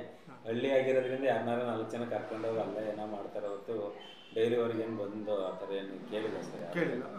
ಆ ಥರ ಈಗ ನಮ್ಮ ಮಲೆನಾಡು ಕರಾವಳಿ ಆದ್ರೆ ಬೇಕಾಗ್ತದೆ, ಮಲೆನಾಡುಗಳಲ್ಲಾದ್ರೆ ಒಂದೇ ಮನೆ ಅದು ಅನಿವಾರ್ಯ. ಬಟ್ ನಮ್ಮ ಬಯಲು ಪ್ರದೇಶದಲ್ಲಿ ಎಂಥ ಸಮಸ್ಯೆಗಳು ಒಬ್ಬರು ಏನಾದ್ರು ಆಯ್ತು ಅಂದ್ರೆ ಹಸು ಅವರೇ ಗುಂಪು ಕಟ್ಟಿ ಬಿಡ್ತಾರೆ, ಇದು ಮಾಡಿ ಅಂತ ಏನಾದ್ರು ಮಾಡಿ ಅಕ್ಕಪಕ್ಕದವರೆಲ್ಲ ಸೇರ್ಕೊಂಡು ಸಮಸ್ಯೆ ಬಗೆಹರಿಸ್ತಾರೆ. ಆ ಥರದ್ದು ಯಾವ ಬಂದಿಲ್ಲ ಸರ್ ಇದು. ಸರ್ ನಂತರ ಹಾಲು ಕರೆಯೋ ಮಿಷನ್ಸಲ್ಲಿ ಈಗ ಏನಾಗ್ತದೆ ಅಂದರೆ ಕೆಲವರು ಮಿಷನಲ್ಲಿ ಕರೆದ್ರೆ ತೊಂದರೆ ಆಗ್ತದೆ, ಕೈಯಲ್ಲೇ ಕರಿಬೇಕು, ಕೆಲವೆಲ್ಲ ಮಿಷನಲ್ಲಿ ಕರಿಬೇಕು. ಈ ಥರ ವಾದಗಳು ಇದ್ದೇ ಇದ್ದಾವೆ, ಆ ಮಿಷನ್ ಬಂದಾಗಿದ್ದರೂ ವಾದಗಳಿದ್ದಾವೆ. ಸೊ ಇದ್ರ ಬಗ್ಗೆ ಯಾಕೆ ನಿಮಗೆ ಒಂದು ಇದಿದೆ ಅಂತ ತಿಳ್ಕೊಂಡಿದ್ದೇನೆ ನಾನು, ಅನುಭವ ಇದೆ. ಹಾಗಾಗಿ ನೀವು ವಿಚಾರವನ್ನು ಮಾತನಾಡಿ ರೈತರಿಗೆ ಒಂದು ಸ್ಪಷ್ಟತೆಯನ್ನು ಕೊಡೋದಾದರೆ, ಸೊ ನೀವು ಇದೇ ಥರ ಮಾಡಿ ಏನು ಪ್ರಾಬ್ಲಮ್ ಆಗಲ್ಲ ಅದು ಸ್ಪಷ್ಟತೆಯನ್ನು ಕೊಡೋದಾದರೆ ಸರ್ ಅದು ಮಿಷನಲ್ಲಿ ಕರೆಯೋದು ಉತ್ತಮ ಸರ್. ಯಾಕೆ ಅಂದರೆ ಬ್ಯಾಕ್ಟೀರಿಯಾಗಳು ಬರಲ್ಲ, ಅದು ಮಿಷನಲ್ಲಿ ಕರೆದ್ರೆ ಕೈಯಲ್ಲಿ ನಾವು ಕೈ ಸೋಪ್ ಹಾಕಿ ತೊಳಿಬೇಕು, ಆಮೇಲೆ ಹಾಲು ಕರಿಬೇಕು, ಕೆಚ್ಚಲ್ಲಿ ಒರೆಸ್ಬೇಕು, ಆ ಥರ ಎಲ್ಲ ಇರುತ್ತೆ ಸರ್. ಈ ಮಿಷನಲ್ಲಿ ಬ್ಯಾಕ್ಟೀರಿಯಾ ಏನು ಬರಲ್ಲ, ಅದು ಮಿಷನಲ್ಲಿ ಕರೆದ್ರೆ ಡೈರೆಕ್ಟ್ ಕ್ಯಾನಿಗೆ ಹೋಗುತ್ತೆ, ಅಲ್ಲಿಂದ ಪೈಪ್ ಸ್ವಚ್ಛತೆ ಮಾಡ್ಕೋಬೇಕು ಡೈಲಿ. ಅದು ಮಾಡ್ಕೊಂಡು ಮಿಷನಲ್ಲಿ ಕರೆಯೋದು ಒಳ್ಳೇದು ಸರ್. ಹಾಲು ಈಗ ಹೆಚ್ಚು ಕಡಿಮೆ ಎಲ್ಲ ಮಾಡ್ಕೊಂಡಿದ್ದಾರೆ. ಅದು ನಮ್ಮ ಒಕ್ಕೂಟದಿಂದ ಏನು ಅದಕ್ಕೆ ಇತ್ತೀಚೆಗೆ ಏನೋ ಸಬ್ಸಿಡಿ ಕೊಡ್ತಾ ಇಲ್ಲ. ಹಂಗಾಗಿ ಎಲ್ಲ ಸ್ವಂತ ಜಾಸ್ತಿ ಇಟ್ಕೊಂಡಿರಂತಾರೆ, ಅವರವರೇ ಬಂಡವಾಳ ಹಾಕ್ಕೊಂಡು ತಗೊಂಡಿದ್ದಾರೆ ಸರ್. ಮಿಷನ್ ತಗೊಂಡು ಸುಮಾರು ಜನ ಕರಿತಾ ಇದ್ದಾರೆ ಸರ್, ಅದರಲ್ಲಿ ಅಂತ ಹಾಲು ಸ್ವಚ್ಛತೆ ಚೆನ್ನಾಗಿ ಬಂದಾಗ ನಾವು ಮಾರ್ಕೆಟಿಂಗ್ ಮಾಡಕ್ಕೆ, ಬೇರೆ ಫುಡ್ಡನ್ನ ಅಲ್ಲಿ ಉತ್ಪಾದನೆ ಮಾಡಕ್ಕೆ ಅನುಕೂಲ ಆಗುತ್ತೆ ಸರ್. ಅದು ಅಲ್ಲ ಖಂಡಿತ, ಅದು ಸರ್ಕಾರ ನೇರ ಸಬ್ಸಿಡಿ ಇದೆ, ಅದಕ್ಕೆ ಅವರೇ ಮಾಡ್ಕೊಡ್ತಾರೆ. ಇವ್ರಿಗೆ ನಾನು ಮಿಷನ್ ತಗೋತೀನಿ ಅಂತ ಅವ್ರು ಡೈರಿಗೂ ಇವ್ರಿಗೂ ಹೋದ್ರೆ, ಮಿಷನ್ ಸ್ಟೋರ್ಗಳಿಗೆ ಹೋದ್ರೆ ಅವರೇ ಸಬ್ಸಿಡಿಯನ್ನು ವ್ಯವಸ್ಥೆ ಮಾಡಿಕೊಡ್ತಾರೆ. ಸರ್ಕಾರದ ನೇರ ಸಬ್ಸಿಡಿಯನ್ನು ಕೊಡ್ತಾರೆ. ಅದಕ್ಕೆ ನಬಾರ್ಡ್ ಸುಮಾರು ಸಂಸ್ಥೆಗಳು ಕೊಡ್ತಿದ್ದಾವೆ ಸಬ್ಸಿಡಿಯನ್ನು ಅವಕ್ಕೆ. ಬಟ್ ರೈತರು ಧೈರ್ಯ ಮಾಡಿ ತಗೋಬೇಕು, ಏನಾಗಲ್ಲ, ನಾವು ಹಾಲು ಕರೆಗೆ ಕರೆದ್ರೆ ನೀವು ಹೇಳಿದಾಗೆ ಒಂದು ಒಳ್ಳೆ ಹಾಲು ಸಿಗುತ್ತೆ, ಗುಣಮಟ್ಟದ ಹಾಲು, ಅದನ್ನು ಉತ್ಪಾದನೆ ಮಾಡ್ಬೋದು ಅಂತ ಸರ್. ನಂತರ ಏನಾಗ್ತದೆ ಅಂತಂದರೆ ಮೇವು ತುಂಬ ಇಂಪಾರ್ಟೆಂಟ್. ಇಲ್ಲಿ ಹಸುವನ್ನು ಸಾಕೋದಷ್ಟೇ ಅಲ್ಲ, ಅದಕ್ಕೂ ಒಂದು ಒಳ್ಳೆ ಮೇವು ಕೊಡಬೇಕಾಗ್ತದೆ. ಒಂದು ಎಕರೆ ಜಮೀನಿದ್ದವನು ಎಷ್ಟು ಹಸುಗಳನ್ನು ಸಾಕ್ಬೋದು, ಆ ನೇಪಿಯರ್ ಅಥವಾ ಬೇರೆ ಬೇರೆ ಹುಲ್ಲು ಬರ್ತದೆ. ಸೊ ಅದರಲ್ಲಿ ಯಾವ ಹುಲ್ಲು ಬೆಸ್ಟ್ ನಿಮ್ಮ ಪ್ರಕಾರ, ಅಥವಾ ಡೈರಿಯಿಂದ ಏನಾದರೂ ಅವ್ರಿಗೆ ಹುಲ್ಲಿನ ವ್ಯವಸ್ಥೆ ಅಂದರೆ ಬೀಜದ ವ್ಯವಸ್ಥೆಯನ್ನು, ಹುಲ್ಲಿನ ಗಿಡವನ್ನು ನೆಡಲಿಕ್ಕೆ ಬೇಕಾದಂಥ ವ್ಯವಸ್ಥೆಯನ್ನು ಮಾಡಿಕೊಡ್ತೀರಾ, ಹೇಗೆ ಸರ್? ಸರ್ ಅವ್ರು ಮುಂದೆ ಬಂದರೆ ಮಾಡ್ಕೊಡ್ತೀವಿ ಸರ್. ಬೇಜಗಳು ಬೇಕು ಅಂತ ಅಂದರೆ ಡೈರಿಯಿಂದ ಸಿಗುತ್ತೆ, ಅದು ತರಿಸ್ಬಿಟ್ಟು ಕೊಡೋಕ್ಕೆ ವ್ಯವಸ್ಥೆ ಮಾಡ್ತೀವಿ. ಈಗೆಲ್ಲ ಹೆಚ್ಚು ಕಡಿಮೆ ಅವರವರೇ ಮಾಡ್ಕೊಂಡಿರ್ತಾರೆ. ಈಗ ಅಕ್ಕಪಕ್ಕದಲ್ಲಿ ಅವ್ರ ನೆಂಟರ ಮನೇಲಿ ಎಲ್ಲ ಇದ್ದವನ್ನ ತಂದು ಇದು ಚೆನ್ನಾಗಿದೆ, ಇದು ಈ ಗೆಡ್ಡೆ ಚೆನ್ನಾಗಿದೆ ತೆಗೆದು ಹಾಕಿದ್ರೆ ಮೇವು ಉತ್ತಮ, ಮತ್ತೆ ಇದು ಹಾಲು ಇಳುವರಿ ಬರುತ್ತೆ ಅಂತ ಹೇಳ್ಬಿಟ್ಟು ಆ ಥರ ಎಲ್ಲ ತಂದು ಅವರವರೇ ಮಾಡ್ಕೊಂಡಿದ್ದಾರೆ ತುಂಬ ಜನ. ಈಗ ಸಂಘದಿಂದ ಒಂದು ವರ್ಷಕ್ಕೆ 1 ಸತಿ 2 ಸತಿ ಅಲ್ಲೇ ಹಾಕ್ಬೋದು ಅಂತೇಳಿ ನಮಗೆ ಕಳಿಸ್ತಾರೆ. ಏನು ಉತ್ಪಾದಕರಿದ್ದಾರೆ ಅವರಿಗೆ ವಿತರಿಸ್ತೀವಿ. ಏಪ್ರಿಲ್ ಮೇ ಟೈಮಲ್ಲಿ ಅವರೇ ಮೆಕ್ಕೆಜೋಳ ಮತ್ತೆ ಒಂದು ಚಿಕ್ಕದು ಜೋಳ ಬರುತ್ತೆ ಸರ್, ಅದನ್ನು ನಮ್ಮ ಹಾಸನ ಒಕ್ಕೂಟದಿಂದ ಕಳಿಸ್ಕೊಡ್ತಾರೆ ಉಚಿತವಾಗಿ ರೈತರಿಗೆ ನೀಡಿ, ಫ್ರೀಯಾಗಿ ಇಲ್ಲೂ ಕೊಡ್ತೀವಿ ನಾವು ನಮ್ಮ ಸಂಘದಿಂದ. ಮತ್ತೆ ನಮ್ಮ ವೆಟರ್ನರಿ ಹಾಸ್ಪಿಟಲ್ ಕೊಡ್ತಾರೆ, 2 ಕಡೆ ಸಿಗುತ್ತೆ. ಅವರು ಅಲ್ಲಿ ಪಾಣಿ ತಗೊಂಡು ಕೊಡ್ತಾರೆ. ನಾವು ಹಾಲು ಹಾಕರಿಗೆ ಸದಸ್ಯನ ಗುರುತಿಸಿ ಅವ್ರಿಗೆ ಒಬ್ಬರು ಸದಸ್ಯರಿಗೆ ಇಷ್ಟು ಕೆಜಿ ಅಂತ ಕೊಟ್ಟಿರ್ತಾರೆ, ಅದನ್ನು ಅವ್ರಿಗೆ ಸಮವಾಗಿ ಹಂಚ್ತೀವಿ, ಅದನ್ನು ಹಾಕಿರ್ತಾರೆ. ಅದು ಕುಯ್ದಾಗ 3 ಬ್ಯಾಚ್ ಬರುತ್ತೆ. ಅದು ಗೊಬ್ಬರ ಹಾಕಿದರೆ ಬೇಗ ಹಾಕಿದರೆ ಅದನ್ನು ಉಪಯೋಗಿಸ್ತಾ ಇದ್ದಾರೆ. ಮತ್ತು ಸಾಲದಕ್ಕೆ ಅವರು ನಮ್ಮ ರೈತರುಗಳು ಹೆಚ್ಚು ಕಡಿಮೆ ಈ ಭಾಗದಲ್ಲಿ ಜಾಸ್ತಿ ಬೆಳೀತಾರೆ ಮೆಕ್ಕೆಜೋಳ. ಈಗ ಹಂಗಾಗಿ ಮೆಕ್ಕೆಜೋಳನೇ ಯೂಸ್ ಮಾಡ್ತಾ ಇದ್ದಾರೆ ಎಲ್ಲ. ಮತ್ತು ಬೋರಿರೋ ಅಂತಾರು ಅವರು ಮೆಕ್ಕೆಜೋಳ ಈಗ 2 ಟೈಮು 3 ಟೈಮು ಹಾಕ್ತಾನೆ ಇರ್ತಾರೆ. ಒಂದು ಹಸು ಐತೆ ಅಂತ ಅಂದ್ಮೇಲೆ ಅವ್ರು ಮೆಕ್ಕೆಜೋಳ ಬೆಳ್ಕೊತಾವ್ರಿಲ್ಲ, ಹಂಗಾಗಿ ಮೇವಿನ ಸಮಸ್ಯೆ ಕಾಣ್ತಾ ಇದೆ ಸರ್. ಸರ್, ಒಂದು ಎಕರೆ ಇದ್ದರೆ ಎಷ್ಟು ಹಸುಗಳು ಸಾಕ್ಬೋದು ಅಲ್ಲಿ? ಒಬ್ಬ ರೈತ ಎಷ್ಟೊಂದು ಬರ್ಬೇಕಾದ್ರೆ ಯಾರು ಬಂದ ಅಂದರೆ ನನಗೆ ಎಷ್ಟು ಜಮೀನಿದೆ, ಇಷ್ಟು ಹಸುಗಳು ತಗೋಬೇಕಾಗ್ತದೆ. ಸುಮ್ಮನೆ ಒಂದು ಜಮೀನು ಕಡಿಮೆ ತುಂಬ ಹಸುಗಳು ತಂದರೆ ಅದನ್ನು ಮೇಂಟೈನ್ ಮಾಡೋದು ಕಷ್ಟ ಆಗ್ತದೆ. ಸೊ ನಿಮ್ಮ ಪ್ರಕಾರ ವೈಜ್ಞಾನಿಕವಾಗಿ ಎಷ್ಟು ಹಸು ಸಾಕ್ಬೋದು ಸರ್? ಅವರು ಪೂರ್ತಿ ಅದನ್ನೇ ಇದಕ್ಕೆ ಮಾಡ್ಕೊಂಡ್ರೆ ಹೈನುಗಾರಿಕೆಗೆ ಪೂರ್ತಿ ಬೆಳೆಯೋದಾದ್ರೆ ಒಂದು ಒಳ್ಳೇದೊಂದು 4-5 ವರ್ಷ ಮೇಂಟೈನ್ 5 ವರ್ಷ ಮೇಂಟೈನ್ ಮಾಡ್ಬೋದು, ಅಂದಾಜು 4ರಿಂದ 5 ಮೇಂಟೈನ್ ಮಾಡ್ಬೋದು ಸರ್. ಹಂಗಾಗಿ ಅವರು ಬೇರೆ ಅದಕ್ಕಾಗಿ ಮಾಡಕ್ ಹೋಗಲ್ಲ. ಇಲ್ಲಿ ರೈತರು ನಮ್ಮ ಹಳ್ಳಿ ಕಡೆ ಅದನ್ನೇ ಮಾಡಕ್ ಹೋಗಲ್ಲ, ಅದೊಂದೇ ಅವಲಂಬಿಸ್ಕೊಂಡಿಲ್ಲ. ಬೇರೆ ಬೆಳೆನ ಜೊತೆಗೆ ಇದನ್ನ ರಾಸುಗಳನ್ನ ಮಾಡ್ಕೊಂಡಿದ್ದಾರೆ. ತೀರಾ ಅದೇ ತರ ಒಂದು ಫಾರಮ್ನೇ ಮಾಡ್ತೀವಿ ಅಂತ ಹೇಳ್ಬಿಟ್ಟು ಮಾಡಿರೋದು ತುಂಬಾ ಕಡಿಮೆ, ತುಂಬಾ ಕಡಿಮೆ ಸರ್. ಹಂಗಾಗಿ ಅದ್ರ ಜೊತೆಗೆ ಬೇರೆ ಬೆಳೆನ ಬೆಳ್ಕೊಂಡು ರೈತರು ಹಸುಗಳನ್ನ ಸಾಕೊಂಡಿದ್ದಾರೆ ಸರ್. ನಂತರ ಇನ್ನೊಂದೇನಂತಂದ್ರೆ ಈ ಹಸುಗಳು ತರ್ತೇವೆ, ಹಸುಗಳ ತಂದು ಹೆಣ್ಣು ಕರು ಹಾಕಿದ್ರೆ ಸಮಸ್ಯೆ ಇಲ್ಲ ಅವನಿಗೆ, ರೈತನಿಗೆ ಸಮಸ್ಯೆ ಇಲ್ಲ. ಹೆಣ್ಣು ಕರು ಹಾಕಿದೆಯಪ್ಪ, ಅದು ನೆಕ್ಸ್ಟ್ ಅವನು ಏನು ಮಾಡ್ತಿದ್ರೆ. ಬಟ್ ಅದೇ ಹಸುನಲ್ಲಿ ಗಂಡು ಕರು ಬಂದರೆ ಕಷ್ಟ. ಅದೇ ನಮ್ಮ ನಾಟಿ ಹಸುನಲ್ಲಿ ಗಂಡು ಕರು ಬಂದರೆ ತುಂಬ ಖುಷಿ ಪಡ್ತಾರೆ. ಅದೇ ಇದರಲ್ಲಿ ಗಂಡು ಕರು ಬಂದರೆ ತುಂಬ ದುಃಖ ಸಂಗತಿ ಅವರಿಗೆ, ಯಾಕೆಂದರೆ ವರ್ಷ ಪೂರ್ತಿ ಮೇಂಟೈನ್ ಮಾಡ್ಬೇಕು ಅದನ್ನು, ಅದರಿಂದ ಏನೂ ಯೂಸ್ ಆಗಲ್ಲ, ಉಪಯೋಗ ಇಲ್ಲ. ಅಂಥವ್ರಿಗೆ ಏನು ಮಾಡಬೇಕು? ಯಾಕೆಂತಂದರೆ ಇತ್ತೀಚೆಗೆ ನಮ್ಮ ಯಾವ ಗೋಶಾಲೆಗಳು ತಗೋತಾ ಇಲ್ಲ. ಅವ್ರಿಗೆ ಬೇಕಾದೇನು ಹೆಣ್ಣು ಹಸು ಕರು ಇದೆಯಾ ಕೊಡಿ, ಗಂಡು ಕರು ಬೇಡಿ ನಮಗೆ ಅಂತಾರೆ ಅವರು ಕೂಡ. ಇಲ್ಲಿ ನಾಟಿ ಇದ್ರೆ ಕೂಡ ಯಾವ್ದು ಬೇಕಾದ್ರೆ ತಗೋತೀವಿ ನಾವು ಅಂತಾರೆ. ಅವರು ಒಂಥರ ಕಮರ್ಷಿಯಲ್ ಆಗಿದ್ದಾರೆ ಗೋಶಾಲೆಯವರು. ಸೊ ಹೇಗೆ ಸರ್, ಹೇಗೆ ಇದು ಮಾಡಬೇಕು ಸರ್? ಓರೆ ಕರುಗಳೆಲ್ಲ ಸಂತೆಗೆ ತಗೊಂಡೋಗಿ ಮಾರಾಟ ಮಾಡೋದು. ಈಗ ಅವರು ಸಂತೆನೂ ನಿಷೇಧ ಬಿಟ್ಟು ಹೋಗಿರ್ತಾರೆ ಸರ್ ಅದನ್ನ. ಮತ್ತೆ ಏನ್ ಮಾಡ್ತಾರೆ ಅಂತಂದ್ರೆ ಇದು ಹೋಗಕ್ ಆಗದಲ್ಲೇ ಅವರು ಸಂತೆಗೂ ಅಲ್ಲೂ ತಗೊಳಲ್ಲ, ಅಲ್ಲೂ ಬಿಟ್ಟು ಬರ್ಬೇಕು. ಆ ಸಮಸ್ಯೆಗೆ ಹಾಲು ಕೊಡೋದಲ್ಲೇ ಹೆಚ್ಚು ಕಡಿಮೆ ನಾವು ನೋಡಿದ ಮಟ್ಟಿಗೆ ಹಸುಗಳು ಕರುಗಳು ಸಾಯ ಇದ್ರಲ್ಲೇ ಜಾಸ್ತಿ ಇದಾಗ್ತದೆ ಸರ್. ಅವ್ರು ಹಾಲು ಮೇವು ಕೊಡೋದಲ್ಲೇ ತುಂಬಾ ಜನ ಸರಿಯಾಗಿ ಇದು ಮಾಡ್ಕೊಳ್ತಾರೆ ಸರ್. ಕರುಗಳನ್ನ ಉಪಯೋಗಿಸ್ತಾರೆ. ಸ್ವಲ್ಪ ದೊಡ್ಡದಾಗ್ಬಿಟ್ರೆ ಅದು ಉಪಯೋಗ ಆಗುತ್ತೆ. ಈಗ ಉಳಕ್ ಒಂದ್ ಜೊತೆ ಅದನ್ನು ಉಪಯೋಗಿಸ್ಕೊತಾ ಇಲ್ಲ, ಅಲ್ಲಿವರೆಗೆ ಸಾಕ್ಬೇಕಲ್ಲ ಅಂತ ಹೇಳ್ಬಿಟ್ಟು ಓರಿ ಕರುಗಳು. ಹಿಂದೆ ಎಲ್ಲ ಯಂತ್ರೋಪಕರಣಗಳ ಕಡಿಮೆ ಇತ್ತು, ಎತ್ತಿನ ಅವಶ್ಯಕತೆ ಇತ್ತು, ಸಾಕ್ತಿದ್ರು. ಇವಾಗ ಯಂತ್ರೋಪಕರಣಗಳಿದೆ, ಎತ್ತಿನ ಅವಶ್ಯಕತೆ ಏನು ಅಷ್ಟೊಂದು ಡಿಪೆಂಡ್ ಆಗಿರಲ್ಲ. ಹೌದು, ಅವ್ರಿಗೂ ಅವಲ್ಲ. ಇದು ಇಡೀ ವರ್ಷದಲ್ಲಿ ಒಂದು ನಾವು ವಾರ ಕೂಡ ಎತ್ತುಗಳನ್ನ ಬಿಡಲ್ಲ ಅನ್ಸುತ್ತೆ ಮೋಸ್ಟ್ಲಿ. ಈಗ ಆ ಸ್ಥಿತಿಗೆ ಬಂದಿದ್ದಾರೆ, ಎಲ್ಲ ಮಿಷನ್ ಉಪಯೋಗಿಸ್ಕೊಂಡು ಯಾರು ಎತ್ತುಗಳನ್ನ ಸಾಕ್ತಿರೋ ಸ್ಥಿತಿಗೆ ಬಂದಿದ್ದಾರೆ. ಅದನ್ನ ಸಾಕೊಂಡು ಎಂತ ಮಾಡ್ತಾರೆ. ನಮ್ಮ ಗೋಶಾಲೆಗಳು ಸರ್ಕಾರ ಅನುದಾನವನ್ನು ಕೊಡ್ತಾ ಇರದೆ ಇಂಥವನ್ನ ಸಾಕಿ ಅಂತ, ಇಂಥ ಹಸುಗಳನ್ನು ಇಂಥ ಯಾವ್ಯಾವ ಅನುಪಯುಕ್ತವಿದ್ದಾವೆ ಅದನ್ನು ತಂದು ನೀವು ಇಲ್ಲಿ ಸಾಕಿ ಅನ್ನೋ ಕಾರಣಕ್ಕೆ ಅವ್ರಿಗೆ ತುಂಬ ಲ್ಯಾಂಡ್ ಕೊಡುತ್ತೆ. 5-6 ಎಕರೆ ಜಾಗವನ್ನು ಪುಕ್ಷಟೆ ಕೊಟ್ಟಿರುತ್ತೆ, ಅದಕ್ಕೆ ಸರ್ಕಾರದಿಂದ ದುಡ್ಡು ಬದೇ ಇರುತ್ತೆ. ಬಟ್ ಏನಾಗಿದೆ ಅಂದರೆ ಕೇಳೋರು ಇಲ್ಲ, ಹೇಳೋರು ಇಲ್ಲ. ಆ ಥರ ಆಗಿ ರೈತರಿಗೆ ಇಲ್ಲಿ ಅವರು ಒದ್ದಾಡುವಂಥ ಸ್ಥಿತಿ ಬಂದಿದೆ ಸರ್. ನಂತರ ನಿಮ್ಮ ಡೈರಿಗೆ ಹೆಚ್ಚು ಹಾಲು ಆಗ್ತಕ್ಕಂಥವ್ರು ಒಂದು 4-5 ಜನ ಲೀಸ್ಟ್ ಹೇಳ್ಬೋದು ನಮಗೆ, ಯಾರು ಎಷ್ಟು ಆಗ್ತಾರೆ ಅಂತ? 4-5 ಲೀಸ್ಟ್. ಹೇಮಂತ್ ಅಂತ ಒಂದು ಒಬ್ಬರು ಆಗ್ತಾ ಇದ್ದಾರೆ ಹೆಚ್ಚಾಗಿ. ಬೆಳಗ್ಗೆ ಒಂದು 30, ಸಾಯಂಕಾಲ ಒಂದು 30 ಆಗ್ತಾ ಇದ್ದಾರೆ ಸರ್. ಆಮೇಲೆ ಪವನ್ ಅಂತ ಹೇಳ್ಬಿಟ್ಟು ಅವರೊಂದು 30-60 ಲೀಟರ್ ಆಗ್ತಾ ಇದ್ದಾರೆ ಸರ್. ಮೂರನೇದು ನಾಗರಾಜ್ ಅಂತ ಹೇಳ್ಬಿಟ್ಟು ಅವರೊಂದು 25-50 ಲೀಟರ್ ಬೆಳಿಗ್ಗೆ ಸೇಮ್ ಆಗ್ತಾ ಇದ್ದಾರೆ. ಇನ್ನು ತುಂಬ ಜನ ಇದ್ದಾರೆ ಸರ್ ಹಾಕೋರು. 10 ಲೀಟರ್ 15 ಲೀಟರ್ ತುಂಬ ಇದ್ದಾರೆ. ಮತ್ತು ಈಗ ಇತ್ತೀಚೆಗೆ ಇವು ಲ್ಯಾಕ್ಟೋಮೀಟ್ರು ಇವೆಲ್ಲ ಸ್ವಲ್ಪ ನಾವು ಒಂಚೂರು ಏನಾದ್ರು ಲ್ಯಾಕ್ಟೋಮೀಟ್ರ್ ಕಡಿಮೆ ಬಂತು ಅಂದರೆ ಏನು ಮಾಡ್ತಾರೆ ಅಂತಂದರೆ ಪ್ರೈವೇಟ್ನಾರ ಅವಳಿ ಜಾಸ್ತಿ ಆಗಿದೆ, ಅಲ್ಲಿಗೆ ಹೋಗ್ಬಿಡ್ತಾರೆ ಸರ್. ಈಗ ಹಂಗಾಗಿ ಸ್ವಲ್ಪ ನಮ್ದು ಇನ್ನೂ ಹಾಲು ಬರ್ತಾ ಇತ್ತು. ಇನ್ನೂ 1000 ಲೀಟರ್ ಹಾಲು ನಮ್ಮ ಇದರಿಂದ ಈಗ 3 ಊರು ಏನು ಹೇಳಿದೆ, 3 ಊರಿಂದ ಇನ್ನೂ 1000 ಲೀಟರ್ ಬರೋ ಅಂಥ ಚಾನ್ಸಸ್ ಇತ್ತು ಸರ್. ಅವರು ಪ್ರೈವೇಟ್ನಾರ ಅಕ್ವೈರ್ ಮಾಡಿಬಿಟ್ಟಿದ್ದಾರೆ ಅವರನ್ನ. ನಾವು ಕರ್ಸೋಕ್ಕೆ ಪ್ರಯತ್ನ ಮಾಡ್ತಾ ಇದೀವಿ, ನಾವು ತಂದಂಗೆ ಉಳಿಸ್ಕೋಬೇಕು ಅಂತಾರೆ. ಅದು ನಾವು ತಂದಂಗೆ ಈಗ ಗೌರ್ಮೆಂಟ್ ಆಗಲ್ಲ. ಈಗ ಒಂದ್ ದಿವ್ಸ ನಾವು ಆ ಥರ ಬರ್ಕೊಡಕ್ಕೂ ಆಗಲ್ಲ, ನಾವು ಉಳಿಸ್ಕೊತೀವಿ ಯಾವಾಗಲೂ. ಈಗ ನಾವು ಕರ್ಕೊಂಡ್ಬಂದೆ ಅಂತ ಹೇಳ್ಬಿಟ್ಟು ಅವ್ರು ತಂದಂಗೆ ಅಲ್ಲಿ ಉಳಿಸ್ಕೊಳಕ್ಕಾಗಲ್ಲ. ಆದ್ರೂ ಅವ್ರ ಮನವರಿಕೆ ಮಾಡ್ತಾ ಇದೀವಿ. ಅವರೆಲ್ಲ ಟೆಂಪ್ರವರಿ, ನೀವು ಆ ಥರ ಅವತ್ತು ಇರೋಕ್ಕೆ ಹೋಗ್ಬೇಡಿ, ಕಷ್ಟ ಆಗುತ್ತೆ, ಮುಂಚೆನಾರ ಅವರು ದುಡ್ಡನ್ನ ಮಿಸ್ಯೂಸ್ ಮಾಡ್ಕೊಂಡ್ರೆ ಕಷ್ಟ, ನೀವು ಅವತ್ತು ಕೊಡ್ತೀನಿ ಇವತ್ತು ಕೊಡ್ತೀನಿ. ಪ್ರೈವೇಟ್ ಅವರೇ ಅವಳಿ ಜಾಸ್ತಿ ಆಗಿ ಈಗ ನಮ್ಮ ಕೋಆಪರೇಟಿವ್ ಒಕ್ಕೂಟಗಳೆಲ್ಲ ಡೌನ್ ಆದಾಗ ಪ್ರೈವೇಟ್ ಅವರು ರೇಟ್ ಡೌನ್ ಮಾಡಿದ್ರೆ ರೈತರಿಗೆ ಅನಾನುಕೂಲತೆ. ಖಂಡಿತ ಅಲ್ಲ, ಆಗದೇ ಆಗಿ ಖಾಸಗಿಯವ್ರು ಮಾಡದೇ ಅದನ್ನ ಅಂತಿಮವಾಗಿ ಅದೇ ಲೆಕ್ಕ ಅವ್ರದ್ದು ಇರ್ತದೆ ಖಾಸಗಿಯವ್ರದ್ದು. ಜೊತೆ ಕೋಪರೇಟಿವ್ ಏನಾಗ್ತದೆ ಅಂದರೆ ಎಲ್ಲರದು ಒಬ್ರದಲ್ಲ, ಇದು ಟೋಟಲ್ ಏನಾಗ್ತದೆ ಅಂದರೆ ಇಡೀ ಎಷ್ಟು ಜನ ಹಾಲು ಹಾಕ್ತಾರೆ ಚೆನ್ನಾಗಿ ಸೇರಿರ್ತದೆ.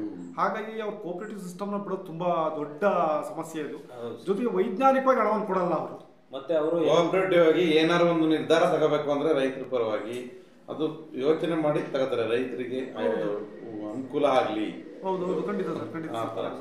ಪ್ರೈವೇಟ್ ಆತರ ಇಲ್ಲ, ಅದು ಅವ್ರಿಗೆ ಅನುಕೂಲ ಆಗೋ ತರ ಅವರು ಮಾಡ್ಕೋಬಹುದು ಸಂದರ್ಭ. ಈಗ ಉತ್ಪಾದನೆ ಜಾಸ್ತಿ ಆಯ್ತು, ಅವಾಗ ಅವ್ರು ಏನ್ ಮಾಡ್ತಾರೆ, ಅವರೇ ಈಗ ಹಿಂದೆಲ್ಲ ಸ್ವಲ್ಪ ಜಾಸ್ತಿ ಆಗಿ ಅವರೆಲ್ಲ ಮತ್ತೆ ಡೈರಿಗಳಿಗೆ ತಂದು ಅಂತ ಇದು ಇತ್ತು ಸ್ವಲ್ಪ ಅಷ್ಟೆಲ್ಲ. ಈಗೆಲ್ಲ ಅದೆಲ್ಲ ಕಂಟ್ರೋಲ್ ಆಗಿದೆ. ಈಗ ಅವರು ಪ್ರೈವೇಟ್ನವ್ರು ಏನು ತಗೋತಾ ಇದ್ರು ಅವ್ರಿಗೆ ಜಾಸ್ತಿ ಆಗಿ ಮತ್ತೆ ಅವ್ರ ಕೈಯಿಂದ ತಂದು ಡೈರಿಗಳಿಗೂ ಹಾಕಿಸ್ಕೊತಾ ಇದ್ದಂತ ಉದಾಹರಣೆಗಳು ಇತ್ತು. ಈಗ ಅವೆಲ್ಲ ಕಂಟ್ರೋಲ್ ಆಗಿದ್ದಾವೆ, ಆ ಥರದವು ಏನಿಲ್ಲ. ಆದ್ರೆ ಅವ್ರು ಏನು ಮಾಡ್ತಾರೆ ಅಂದರೆ ದುಡ್ಡನ್ನ ಒಂದು 5 ದಿವಸಕ್ಕೆ ಕಡಿಮೆ ಮಾಡ್ತಾ ಬರ್ತಾರೆ, ಇನ್ನೊಂದು 5 ದಿವಸಕ್ಕೆ ಕೊನೆ ಕೊಡ್ತೀನಿ ಅಂತ, ಆಮೇಲೆ 10 ದಿವಸಕ್ಕೆ ಬರ್ತಾರೆ. ಈ ಥರ ಲಾಸ್ಟ್ ತಿಂಗಳಂಗಟ್ಟಲೆ ನಿಲ್ಲಿಸ್ಕೊಬಿಟ್ಟು ಆಮೇಲೆ ಲಾಸ್ಟಿಗೆ ಕೈ ಕೊಡೋ ಅಂತ ಚಾನ್ಸಸ್ ಇದೆ. ಅದರಲ್ಲೇ ನಾವು ಹೇಳೋದೇನು ಅಂತಂದರೆ ಗೌರ್ಮೆಂಟ್ ಡೈರಿಗಳು ಯಾವತ್ತಿದ್ರು ಹಣ ಸಿಗೋ ಅಂಥದ್ದು. ಖಂಡಿತ ಸರ್ಕಾರ ಜವಾಬ್ದಾರಿಯಾಗಿರುತ್ತೆ. ಮಂಡಳಿ ಅಂತ ಇರುತ್ತೆ, ಅಧ್ಯಕ್ಷರು ಇರ್ತಾರೆ, ಸೂಪರ್ವೈಸರ್ಸ್ ಇರ್ತಾರೆ, ನಮ್ಮ ಹಾಸನೆಲ್ಲ ಒಕ್ಕೂಟ ಇರುತ್ತೆ. ಹಂಗಾಗಿ ಇಲ್ಲಿ ತಂದು ಹಾಕಿ ಯಾವತ್ತೂ ಎಲ್ಲೂ ಮೋಸ ಆಗಲ್ಲ ಇದು ಅಂತ ಜನಗಳು ಕೇಳ್ಕೊತೀವಿ ಸರ್ ನಾವು. ಸರ್ಕಾರದ ಮಂತ್ರಿ ಕೂಡ ಇದಕ್ಕೆ ಉಸ್ತುವಾರಿ ಆಗಿರ್ತಾರೆ. ಸೊ ಹಾಗಾಗಿ ಸರ್ಕಾರದ ಒಂದು ಅಂಗಸಂಸ್ಥೆ ಇದ್ದಾಗೆ ಒಂದು ಬ್ಯಾಂಕ್ ಕ್ಲಾಸ್ ಆದ್ರೂ ಕೂಡ ಅಥವಾ ಒಂದು ಕೋಪರೇಟಿವ್ ಬ್ಯಾಂಕ್ ಕ್ಲಾಸ್ ಆದ್ರೂ ಕೂಡ ಅಲ್ಲಿ ಸರ್ಕಾರ ಮಧ್ಯ ಪ್ರವೇಶಿಸುತ್ತೆ, ಅಲ್ಲಿ ಏನ್ ಸಮಸ್ಯೆ ಆಗಿರ್ತೋ ಅದನ್ನ ಕ್ಲಿಯರ್ ಮಾಡ್ಕೊಡುತ್ತೆ. ಇನ್ನೊಂದೇನಂದ್ರೆ ನೋಡಿ, ಒಂದು ಟೈಮಲ್ಲಿ ಈಗ ಅವರು ಖಾಸಗಿ ಅವ್ರು ಯಾರೇ ಆಗ್ತಾ ಇರ್ಬೋದು, ಅವ್ರಿಷ್ಟ ಅದು ನಾವು ತಡೆಯೋಕ್ಕಾಗಲ್ಲ, ಯಾಕೆ ನೀವು ಆಗಲ್ಲ ಯಾರ ಕೈಲೂ ಆಗಲ್ಲ, ಅದನ್ನ ಅವ್ರಿಷ್ಟ. ಆದರೆ ಒಂದು ಸಂದರ್ಭದಲ್ಲಿ ಅಂದ್ರೆ ಅವ್ರು ಏನು ನಾವು ಆಗಿತ್ತು, ಆಗ ಖಾಸಗಿಯವ್ರ ಹತ್ರ ಹಾಲು ಹಾಕ್ಲಿಕ್ಕೆ ಆಯ್ತಿರಲಿಲ್ಲ, ಅವ್ರ ಕೈಲಿ ಖಾಸಗಿ ಹಾಕೊಡ್ಲಿಕ್ಕೆ ಆಗ್ತಿರಲಿಲ್ಲ ಸರಿಯಾಗಿ, ಅವ್ರು ಹೇಳಿದ್ದೇ ನಡೀತಾ ಇತ್ತು. ಬಟ್ ಕೋಪರೇಟಿವ್ ಸಿಸ್ಟಮ್ ಬಂದ ಮೇಲೆ ಇದೆಲ್ಲವೂ ಸರಿ ಆಯ್ತು. ಕೋಪರೇಟಿವ್ ಬ್ಯಾಂಕ್ಗಳು ಅಥವಾ ಕೋಪರೇಟಿವ್ ಡೈರಿಗಳು ಬಂದ ನಂತರ ಅದೆಲ್ಲ ಸರಿ ಆಯ್ತು. ಬಟ್ ಈಗ ಮತ್ತೆ ಅದೇ ಸಿಸ್ಟಮ್ ಬಂದ್ರೆ ತೊಂದರೆ ಆಗ್ತಕ್ಕಂಥದ್ದು ಇವರಿಗೆ. ಈಗೇನಿಲ್ಲಿ ನಾವು ಬೇರೆ ಬೇರೆ ಜೋಳ ಮಾರಕ್ ಹೋದಾಗ, ಆಲೂಗಡ್ಡೆ ಮಾರಕ್ ಹೋದಾಗ ಮಧ್ಯವರ್ತಿಗಳಾಗ್ತಾರೋ ಯಾಸ್ ಇಟ್ ಈಸ್ ಅವ್ರು ಸ್ವಲ್ಪ ನೀರ್ ಹಾಕಿ ಕೊಡ್ಬೋದು, ಯಾವ್ದೋ ಒಂದು ಸಮಸ್ಯೆಯಲ್ಲಿ ಇಲ್ಲ ಮನೆ ಬಾಗ್ಲಿಗೆ ಬಂದ್ರು ಅಂತ ಕೊಡ್ಬೋದು, ಮುಂದಕ್ಕೆ ಅವ್ರಿಗೆ ತೊಂದರೆ ಆಗುತ್ತೆ ಸರ್. ಇಲ್ಲಿ ನಮಗೆ ಒಂದು ಈ ನಮ್ಮ ಸಂಘಗಳಲ್ಲಿ ಯಾವ್ದೋ ಒಂದು ಭಾಗವಹಿಸಕ್ ಆಗಲ್ಲ. ಅವರು ಒಂದು ಕಾಲ್ಬಾಯಿ ಜ್ವರದ ಇಂಜೆಕ್ಷನ್ ಈಗ ಗೌರ್ಮೆಂಟ್ ಉಚಿತವಾಗಿ ಕೊಡ್ತಾ ಇದೀವಿ, ಎಲ್ಲ ಗೌರ್ಮೆಂಟ್ ಕೊಡ್ತಾ ಇದಾರೆ. ಕಾಲ್ಬಾಯಿ ಅದೇ ನೀವು ಹೇಳಿದ್ರಲ್ಲ, ಕಾಲ್ಬಾಯಿ ಜ್ವರದ್ದು ಗೆರ್ಸಿನ್ ಇರ್ಬೋದು, ಬೇರೆ ಚಪ್ಪೆ ರೋಗದಿರ್ಬೋದು, ಯಾವುದೇ ಆಗಲಿ ಉಚಿತವಾಗಿ ಕೊಡ್ತೀವಿ, ಮನೆ ಬಾಗಿಲಿಗೂ ಕೊಡ್ತಾರೆ. ಈ ಪ್ರೈವೇಟ್ಗೆ ಆಗ್ತಾ ಇದೀವಿ ಅಂತ ಅಂದಾಗ ನಾವು ಕೊಡಕ್ ಬರಲ್ಲ ನಮ್ಮ ಡೈರಿಯಿಂದ ಯಾವ್ದು. ಖಂಡಿತ ಸರ್, ಡೈರಿ ಡಾಕ್ಟರ್ನು ಅವ್ರಿಗೆ ಕಳ್ಸಕ್ ಅವಶ್ಯಕತೆ ಇಲ್ಲ ಅವರಿಗೆ. ಅವ್ರು ಮತ್ತೆ ಪ್ರೈವೇಟ್ ಯಾರನ್ನಾರು ಅವ್ರೇ ಇದು ಮಾಡ್ಬೇಕು, ಸ್ಟೇಟ್ ಮಾಡ್ಬೇಕಾಗುತ್ತೆ. ಅದರಿಂದ ತೊಂದರೆ ಸರ್. ಈಗ ನಾವು ಶ್ರೀ ಮಹೇಶ್ ಅವರು ಅಧ್ಯಕ್ಷರಾಗಿದ್ದಾಗಲೇ ಅದು ಜನಗಳಿಗೆ ಬೇಕು ಅಂತ ಹೇಳ್ಬಿಟ್ಟು ಒಂದು ಸ್ವಲ್ಪ ಹಣನ ಎತ್ತಿ ಇಟ್ಬಿಟ್ಟಿದ್ದೀವಿ ಸರ್. ಜನ ಅದನ್ನೇ ಅವಲಂಬಿಸ್ಕೊಂಡಿರೋದ್ರಿಂದ ಜನಗಳಿಗೆ ತೊಂದರೆ ಆಗಬಾರ್ದು. ನಮಗೆ 3ನೇ ತಾರೀಕು ಆಗಲಿ 3ನೇ ತಾರೀಕು 17ನೇ ತಾರೀಕು ಪೇಮೆಂಟ್ ಆಗಬೇಕು ಅಂತ ನಾವು ಅವತ್ತಿಂದನೂ ಜನಗಳಿಗೆ ಎತ್ತಿ ಇಟ್ಬಿಟ್ಟಿದ್ದೀವಿ ಸರ್. ದುಡ್ಡು ಯಾವತ್ತು ಬಿಲ್ ಬರೋದು ಲೇಟ್ ಆದ್ರೂ, ಒಕ್ಕೂಟದಿಂದ ಏನೋ ಪ್ರಾಬ್ಲಮ್ ಆದರೂ ಅಥವಾ ರಜೆ ಬಂದರೂ ಲೇಟ್ ಆದರೂ ನಾವು 17ನೇ ತಾರೀಕು ಮತ್ತು 2ನೇ ತಾರೀಕು ಪೇಮೆಂಟ್ ಹಾಕ್ಬಿಡ್ತೀವಿ ಸರ್. ರೈತರು ತುಂಬಾ ಇಂಪಾರ್ಟೆಂಟ್. ಅದರಿಂದನೇ ಜನ ಒಂದು ಚೀಟಿನೇ ಆಗಲಿ ಸಂಘನೇ ಆಗಲಿ ತುಂಬಾ ಉಪಯೋಗ ಪಡ್ಕೊತಾ ಇದ್ದಾರೆ ಸರ್. ಖಂಡಿತ ಸರ್, ಯಾಕೆಂತಂದ್ರೆ ಅದು ರೆಗ್ಯುಲರ್ ಸಿಗುತ್ತೆ, ಕರೆಕ್ಟಾಗಿ ಸಿಕ್ಬಿಡುತ್ತೆ, ದುಡ್ಡು ಮಿಸ್ ಆಗಲ್ಲ. ನೀವೇನೋ ಮಾರಿ ಬಂದ್ರು ಕೂಡ ಅವ್ರಿಗೆ ಸರಿ ದುಡ್ಡು ಸಿಕ್ಕಿರಲ್ಲ. ಅಲ್ಲಿ ಹಾಕಿರೋ ಬಂಡವಾಳಕ್ಕೂ ಇಲ್ಲಿ ಯೋಚನೆ ಮಾಡ್ಲಿಕ್ಕೆ ಲಾಟ್ ಆಫ್ ಡಿಫ್ರೆನ್ಸ್ ಹೇಳ್ಬೋದು. ತುಂಬಾ ಜನ ಹೇಳ್ತಾರೆ ಹಾಲು ಉತ್ಪಾದನೆಯಿಂದ ನಮಗೆ ಲಾಭ ಇಲ್ಲ ಅಂತ. ಆದ್ರೆ ಅವ್ರು ನಿಜವಾಗಿ ಹಾಲು ಉತ್ಪಾದನೆ ಆಗೋ ಲಾಭ ಅವ್ರು ಬೆಳೆಯಲ್ಲಿ ಖಂಡಿತವಾಗ್ಲೂ ಆಗಲ್ಲ. ಇದು ಸತ್ಯ. ವೈಜ್ಞಾನಿಕ ಕೂತ್ಕೊಂಡು ಯೋಚನೆ ಮಾಡಿದ್ರೆ ಅದು ನಿಜ ಆಗಿರುತ್ತೆ. ಬಟ್ ಹೇಳ್ಬೇಕಾದ್ರೆ ಹೊರಗಡೆ ಹೇಳ್ತಾರೆ ಹಾಗೆ ಅಷ್ಟೇ, ಅದು ಅಂತೆ ಇದಂತೆ ಅಂತ ಕಥೆಯನ್ನು ಹೇಳ್ತಾ ಹೋಗ್ತಾರೆ. ನಾವು ಹೇಳಿದ್ವಲ್ಲ ಒಂದು 25 ಲೀಟರ್ ಹಾಲು ಹಾಕ್ತಾರೆ ಒಂದು ಟೈಮ್ಗೆ ಅಂತ, ಅವ್ರಿಗೆ ಹೆಚ್ಚು ಕಡಿಮೆ 28-30 ಸಾವಿರದವರೆಗೂ ಒಂದು 15 ದಿವಸಕ್ಕೆ ಪೇಮೆಂಟ್ ಬರ್ತದೆ. ಲಕ್ಷ ಒಂದು 60,000 ಆಯ್ತು, 55ರಿಂದ 60,000 ತಿಂಗಳಿಗೆ. ಅವ್ರೇನು 60,000 ಖರ್ಚು ಮಾಡಿರಲ್ಲ ಅಲ್ವಾ. ಒಂದು 10-15 ಜನ ಫೀಡ್ಸ್ ಹಾಕಿರ್ತಾರೆ, ಇನ್ನೊಂದು 10,000 ರೂಪಾಯಿ ಒಂದು ಮೇವು ತಂದು ಹಾಕಿರ್ತಾರೆ, ಕೊಂಡೆ ತಂದು ಹಾಕ್ಬೋದು. 20,000 ಈಗ ಫ್ಯಾಕ್ಟ್ರಿಗೆ ಹೋದ್ರು ಸಿಗಲ್ಲ ಸರ್. ಬೆಂಗಳೂರು ಫ್ಯಾಕ್ಟ್ರಿಗೆ ಹೋದ್ರು 10,000 ಕೊಡ್ತಾ ಇಲ್ಲ. ಹಂಗ ಮನೆ ಬಾಗ್ಲಲ್ಲಿ 20ರಿಂದ 25,000 ರೂಪಾಯಿ 2 ತಿಂಗಳು ದುಡಿತಾ ಇದ್ದಾರೆ ಸರ್ ಅವ್ರ ಮನೆಯಲ್ಲಿ. ನಿಜವಾಗ್ಲೂ ಇದು ರೈತರು ಅರ್ಥ ಮಾಡ್ಕೋಬೇಕಾದ್ದು. ನಮ್ಮ ಇದರಲ್ಲಿ ನಾನು ಲಾಸ್ಟ್ ಸಂಚಿಕೆಯಲ್ಲಿ ಬರ್ತಿದ್ವಿ, ರೈತ ಹೇಗೆ ಬದುಕಬಹುದು ಅಂತ. ರೈತ ಬದುಕಲಿಕ್ಕೆ ಕಾರಣ ಏನು, ಹಾಳಾಗ್ಲಿಕ್ಕೆ ಕಾರಣ, 2 ರೀಸನ್ ಕೊಡ್ತಾ ಹೋಗಿದ್ವಿ ಅದರಲ್ಲಿ. ಯಾವೊಬ್ಬ ವ್ಯಕ್ತಿ ಸುತ್ತಮುತ್ತ ಇರ್ತಕ್ಕಂಥದ್ದು ಉಪಯೋಗಿಸ್ಕೊತಾರೋ ಅವ್ರು ಬದುಕ್ತಾರೆ ಖಂಡಿತವಾಗ್ಲೂ. ಅವರೇ ಕೆಲಸವನ್ನ ಮಾಡ್ಕೊಂಡು ಅವರೇ ಇದು ಮಾಡಿದ್ರೆ ಖಂಡಿತವಾಗ್ಲೂ ಹೈನುಗಾರಿಕೆ ಉದ್ಯಮ ನಿಜವಾಗ್ಲೂ ಸರಿ ಮೇಂಟೈನ್ ಮಾಡಿ ಮೇವು ಪಶುಹಾರ ಕೊಟ್ಕೊಂಡು ಹೋದ್ರೆ ಅದು ಕರೆಕ್ಟಾಗಿ ಒಂದು 5 ಲೀಟರ್ 5 ಲೀಟರ್ ಕೊಡ್ಲಿ, 5 ಲೀಟರ್ ಕೊಟ್ಟರು ಲಾಸ್ ಆಗಲ್ಲ ಸರ್. ಅದು ಅಂತ 2 ಹಸು ಮಾಡ್ಕೊಂಡ್ರೆ ಅವರು ಸಂಸಾರನ ಇದು ಸಂದುಗಿಸ್ಕೆ ಹೋಗ್ಬೋದು ಮನೆಯಲ್ಲಿ ಸರ್. ನಂತರ ಈ ಹೈನುಗಾರಿಕೆ ಬಗ್ಗೆ ತರಬೇತಿಗಳೇನಾದರೂ ಒಕ್ಕೂಟ ನಡೆಸಿದ್ರೆ ಇನ್ ಕೇಸ್ ನಿಮ್ಮ ಡೈರಿಯಿಂದ ಏನಾದರೂ ಇವ್ರನ್ನ ಕಳಿಸ್ಕೊಡ್ತಕ್ಕಂಥದ್ದು ಏನಾದ್ರು ಇದೆಯಾ, ಹೇಗೆ ಸರ್? ನಡೆಸುತ್ತೆ ಸರ್, ಒಕ್ಕೂಟದಿಂದ ನಡೆಸ್ತಾರೆ ಹೈನುಗಾರಿಕೆ ತರಬೇತಿ ಅಂತ 3 ತಿಂಗಳು 6 ತಿಂಗಳಿಗೆ ಒಂದ್ಸರಿ ಕರಿತಾ ಇರ್ತಾರೆ. ನಾವು ಇಚ್ಛೆರ ಅಂತರನ್ನ ಕಳಿಸ್ಕೊಡ್ತೀವಿ. ಮತ್ತು ನಮ್ದು ಒಂದೇ ಅಲ್ಲ, ಕೃಷಿ ಇಲಾಖೆ ಇದೆ, ಕೃಷಿ ಇಲಾಖೆಯಿಂದನೂ ಕರ್ಸ್ಕೊತಾರೆ ಯಾರು ಇದ್ರೆ ಅಂತ. ಕಂದಿ ಕೃಷಿ ಇಲಾಖೆಗೆ ಸಂಬಂಧಪಟ್ಟಂತೆ ಇಲ್ಲೂ ಕೃಷಿ ಇಲಾಖೆನೂ ಇದೆ ನಮ್ಮೂರಲ್ಲಿ, ಅವ್ರ ಕಡೆಯಿಂದನೂ ಕರ್ಸ್ಕೊತಾರೆ. ಮತ್ತೆ ಇದು ವೆಟರ್ನರಿ ಕಡೆಯಿಂದನೂ ಯಾರು ಇದ್ರೆ ಕಳಿಸ್ಕೊಡಿ ಅಂತ ಹೇಳಿದ್ರೆ ಅವರು ಕಳಿಸ್ಕೊಟ್ಟಿರ್ತಾರೆ. ಹಂಗಾಗಿ ಹೈನುಗಾರಿಕೆ ತರಬೇತಿ ತಗೋತಾ ಇದ್ದಾರೆ ಸರ್ ರೈತರುಗಳು. ಎಲ್ಲರೂ ಹೋಗಿ ಟ್ರೈನಿಂಗ್ ತಗೊಂಡ್ರೆ ಒಂದು ವೈಜ್ಞಾನಿಕವಾಗಿ ಹೇಳ್ಕೊಡ್ತಾರೆ ಅವರು, ವೈಜ್ಞಾನಿಕವಾಗಿ ಹಸು ಸಾಕೋದು ಹೇಗೆ ಅಂತ. ಏಕೆಂದರೆ ಹೈನುಗಾರಿಕೆಯಿಂದಲೇ ಶ್ರೀಮಂತ ರಾಷ್ಟ್ರಗಳಾಗಿರ್ತಕ್ಕಂಥದ್ದಾವೆ. ಹಾಲೆಂಡ್ ನಾವು ಇವತ್ತು ನೆನೆಸ್ಕೊಳ್ಳೋಕೆ ಹೋದರೆ ಅದು ಹೈನುಗಾರಿಕೆಯಿಂದ ಶ್ರೀಮಂತ ಆಗಿರ್ತಕ್ಕಂಥದ್ದು. ಕೇವಲ ಮಾಂಸ ಮತ್ತು ಹೈನುಗಾರಿಕೆ ಇವತ್ತು ತಲಾದಾಯದಲ್ಲಿ ನಂಬರ್ 1 ಪ್ರಪಂಚದಲ್ಲಿ ನಂಬರ್ 1 ತಲಾದಾಯ ಇದ್ದರೆ ಅದು ಆ ದೇಶದ್ದು. ಎಲ್ಲರೂ ಮಾಡ್ತಕ್ಕಂಥದ್ದು ಹೈನುಗಾರಿಕೆ ಮತ್ತು ಮಾಂಸ ಉತ್ಪಾದನೆ. ಎರಡೇ ಇದರಿಂದ ಅವು ಶ್ರೀಮಂತ ರಾಷ್ಟ್ರಗಳಾಗಿದ್ದಾವೆ. ಸರ್, ನಂತರ ಮೀಟಿಂಗ್ಗಳ ಬಗ್ಗೆ ನಾವು ಮಾತನಾಡಿದ್ರೆ ವರ್ಷದಲ್ಲಿ ಎಷ್ಟು ಮೀಟಿಂಗ್ ಮಾಡ್ತೀರಾ ಸರ್? ಮಂತ್ಲಿ ಒಂದ್ಸರಿ ಮೀಟಿಂಗ್ ಮಾಡ್ತೀವಿ ನಾವು. ಆಮೇಲೆ ವಾರ್ಷಿಕ ಮಹಾಸಭೆ ಅಂತ ಹೇಳ್ಬಿಟ್ಟು ರೈತ ಸದಸ್ಯರು ಏನಿದ್ದಾರೆ ಅವರೆಲ್ಲರನ್ನೂ ಒಂದು ಆಗಸ್ಟ್ ಸೆಪ್ಟೆಂಬರಲ್ಲಿ ಒಂದ್ಸರಿ ಕರೆದ್ಬಿಟ್ಟು ಅವ್ರು ನಮ್ಮ ಏನಿದೆ ಆ ವರ್ಷದ ಲಾಭ ಇದೆಯಲ್ಲ ಅದೆಲ್ಲ ಕರೆದ್ಬಿಟ್ಟು ಅವರಿಗೆ ಹೇಳಿ ಅದನ್ನು ಏನು ಮಾಡ್ಬೋದು ದುಡ್ಡನ್ನು ಅದನ್ನು ಲಾಭ ವಿಲೇವಾರಿ ಮಾಡ್ತೀವಿ. ಆ ವರ್ಷದಲ್ಲಿ ಅಷ್ಟೊಂದು ಆಡಿಟ್ ಆಗಿರುತ್ತೆ. ಆಡಿಟ್ ಆದಮೇಲೆ ಅದನ್ನು ಲಾಭ ಹಂಚಿಕೆ ಮಾಡಿ ಖಾತೆಗೆ ಅದು ಯಾವ್ಯಾವ ಖಾತೆಗೆ ಹೋಗ್ಬೇಕು ಅಂತ ಹೇಳ್ಬಿಟ್ಟು ಅದನ್ನು ಲಾಭ ಹಂಚಿಕೆ ಮಾಡ್ತೀವಿ. ಉಳಿದಿದ್ದನ್ನು ಬೋನಸ್ ಕೊಡೋಕೆ ವ್ಯವಸ್ಥೆ ಮಾಡ್ತೀವಿ ಸರ್. ಆ ವರ್ಷದ ಬೋನಸ್ ವಾರ್ಷಿಕ ಮಹಾಸಭೆಯಲ್ಲಿ ಎಲ್ಲ ಷೇರುದಾರನ್ನು ಕರೆದಿರ್ತೀವಿ. ಹೌದು, ಅಲ್ಲಿ ಆ ವರ್ಷದಲ್ಲಿ ಪ್ರಸಕ್ತ ವರ್ಷದಲ್ಲಿ ಎಷ್ಟು ಉಳಿದಿರುತ್ತೆ, ಅದು ಬೋನಸ್ ಎಷ್ಟು ಕೊಡ್ಬೋದು, ಮಿಕ್ಕಿದ್ದನ್ನ ರೈತರಿಗೆ ಯಾವ ಥರ ಅನುಕೂಲ ಆಗೋ ಥರ ಮಾಡ್ಬೋದು, ಮತ್ತು ನಮ್ಮ ಸಂಘನ ಯಾವ ಥರ ಮುಂದೆ ನಡೆಸ್ಕೊಂಡು ಹೋಗ್ಬೋದು, ಇನ್ನು ಇಂಪ್ರೂವ್ಮೆಂಟ್ಸ್ ಆಗಂಗೆ ನಮ್ಮ ಸಂಘದಿಂದ ಯಥೇಚ್ಛವಾಗಿ ಹೈನುಗಾರಿಕೆ ಮಾಡೋರಿಗೆ ಅನುಕೂಲ ಆಗಬೇಕು. ಹೌದು ಸರ್. ಹೈನುಗಾರಿಕೆ ಇಂಪ್ರೂವ್ಮೆಂಟ್ಸ್ ಆದರೆ ನಮ್ಮ ಸಂಘನೂ ಇಂಪ್ರೂವ್ಮೆಂಟ್ಸ್ ಆಗುತ್ತೆ. ಅದನ್ನ ಎಲ್ಲರನ್ನು ಕೇಳಿ ನಾವೊಂದು ಒಳ್ಳೆ ನಿರ್ಧಾರ ತಗೋತೀವಿ ಸರ್. ಖಂಡಿತ ಸರ್. ಯಾಕೆಂದರೆ ಯಾವತ್ತೂ ಅಧ್ಯಕ್ಷ ಮತ್ತು ಕಾರ್ಯದರ್ಶಿಗಳು ನಾವು ಯಾಕೆ ಆ ಕಾರಣಕ್ಕೋಸ್ಕರ ನಿಮ್ಮನ್ನು ಸಂದರ್ಶನ ಮಾಡ್ತೀವಿ ಅಂದರೆ ಇದೇ ಕಾರಣಕ್ಕೆ. ಇಲ್ಲಿ ಸರಿಯಾದ ರೀತಿ ಇದ್ಬಿಟ್ರೆ ಅಂದರೆ ನಾನು ಹೇಳೋದು ಕ್ಲೀನ್ ಹ್ಯಾಂಡ್ ಅಂತ. ಕ್ಲೀನ್ ಹ್ಯಾಂಡ್ ಒಂದು ರೀತಿ ಎಲ್ಲ ವಿಚಾರದಲ್ಲೂ ಒಂದು ಒಳ್ಳೆ ಓಪನ್ ಮೈಂಡೆಡ್ ಇದ್ದರೆ ಸಂಘ ಬೆಳೀತಾ ಹೋಗುತ್ತೆ. ಯಾಕೆಂದರೆ ಏನೇ ಇಲ್ಲ ಸಂಘ ಯಾವುದೇ ಸಂಘ ಆಗಿರ್ಬೋದು, ಕ್ಲೀನ್ ಹ್ಯಾಂಡ್ ಕಾರ್ಯದರ್ಶಿ ಆಗಿರ್ಬೋದು, ಅಧ್ಯಕ್ಷ ಆಗಿರ್ಬೋದು, ಕ್ಲೀನ್ ಹ್ಯಾಂಡ್ ಇದ್ರೇನೆ ಮಾತ್ರ ಸಾಧ್ಯ ಸರ್ ಆ ಸಂಘ ಮುಂದುವರಿಯಕ್ಕೆ. ಮತ್ತು ಆ ಸಂಘದ ಷೇರುದಾರರಿಗೆ ಅನುಕೂಲತೆ ಹೆಚ್ಚು ಮಾಡ್ಲಿಕ್ಕೆ ಸಾಧ್ಯವಾಗೋದು ಅವಾಗ ಮಾತ್ರ ಸಾಧ್ಯ ಸರ್. ಹೌದು ಬೆಳೆಸುತ್ತೆ. ಯಾಕೆಂದರೆ ಜನ ನೀವೇನು ಮಾಡ್ತಿರೋ ನಿಮ್ಮ ಹೊರಗಡೆ ಏನು ಮಾಡ್ತಿರೋ ಅಂತ ಕೇಳಲ್ಲ, ಬಟ್ ಹೊರಗಡೆ ನೀವು ಹೇಗಿದ್ದೀರಾ, ನಿಮ್ಮ ಕ್ಯಾರೆಕ್ಟರ್ ಹೇಗಿದೆ. ಇದು ನಿಜವಾಗ್ಲೂ ನಾನು ನಿಮಗೆ ಅಂತ ಹೇಳ್ತಾ ಇಲ್ಲ, ಸಾಮಾನ್ಯವಾಗಿ ಹೇಳ್ತಾ ಇದ್ದೀನಿ. ನೀವು ತುಂಬ ಅದು ಕಾಮನ್ ಆಗಿ ಸಾಮಾನ್ಯವಾಗಿ ನಾನು ತುಂಬ ಬೇರೆ ಬೇರೆ ಸಂಘಗಳನ್ನ ಕೋಆಪರೇಟಿವ್ ಬ್ಯಾಂಕ್ನಲ್ಲಿ ಇಂಟರ್ವ್ಯೂ ಮಾಡಿದಾಗ ಸಾಮಾನ್ಯವಾಗಿ ನೋಡೋದಾಗಿದ್ರೆ ಯಾವ ಸಂಘ ನೀವು ನೋಡಿ ಒಂದು ಕೋಆಪರೇಟಿವ್ ಬ್ಯಾಂಕಿಗೆ ಹೋದಾಗ ಗೊತ್ತಾಗ್ಬಿಡುತ್ತೆ ಆ ಬ್ಯಾಂಕ್ ಚೆನ್ನಾಗಿ ನಡೀತೈತೆ ಅಂದರೆ ಅಲ್ಲಿ ಅಧ್ಯಕ್ಷ ಒಳ್ಳೆಯವನಾಗಿರ್ತಾನೆ, ಜೊತೆಗೆ ನಮ್ಮ ಅಲ್ಲಿ CEO ಸೆಕ್ರೆಟರಿಗಳು ಒಳ್ಳೆಯವರಾಗಿರ್ತಾರೆ. ಅವ್ರು ಆದಾಗ ಮಾತ್ರ ಸಾಧ್ಯ ಬೆಳಿಲಿಕ್ಕೆ. ಸರ್, ಇನ್ನೊಂದು ಅದೇ ವಿಚಾರವಾಗಿ ಹೇಳ್ತೀನಿ.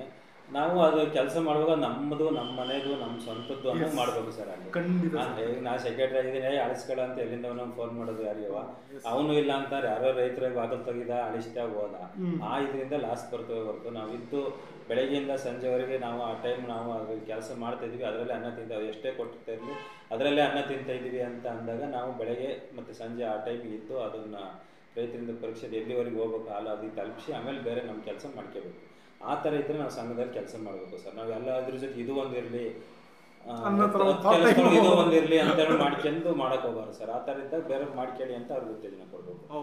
ಈಗ ಅಧ್ಯಕ್ಷರಾಗಲಿ ಡೈರೆಕ್ಟರ್ ಆಗಲಿ ಅವರಾದರೂ ಅಷ್ಟೇ ಸರ್. ನಾವು ಈ ಸಂಘ ಇಂಪ್ರೂವ್ಮೆಂಟ್ ಮಾಡಬೇಕು, ನಾವು ಇದರಲ್ಲಿ ಏನಾದ್ರು ಒಂದು ಸಾಧನೆ ಮಾಡಬೇಕು ನಾನು ಇದ್ದಾಗ ಅಂತ ಬಂದು ಮಾಡ್ತಾರೆ ಸರ್. ಅವ್ರಿಗೆ ಅದು ಒಳ್ಳೆತನ ಸರ್. ಅದು ಆ ಥರ ಮಾಡ್ಬೇಕು ಸರ್. ಅದು ಖಂಡಿತ ಸರ್. ನಮ್ಮ ಸಂಘದಲ್ಲಿ ಅದೇ ಥರ ಸರ್ ಇರೋದೆಲ್ಲ ಇಲ್ಲಿವರೆಗೆ.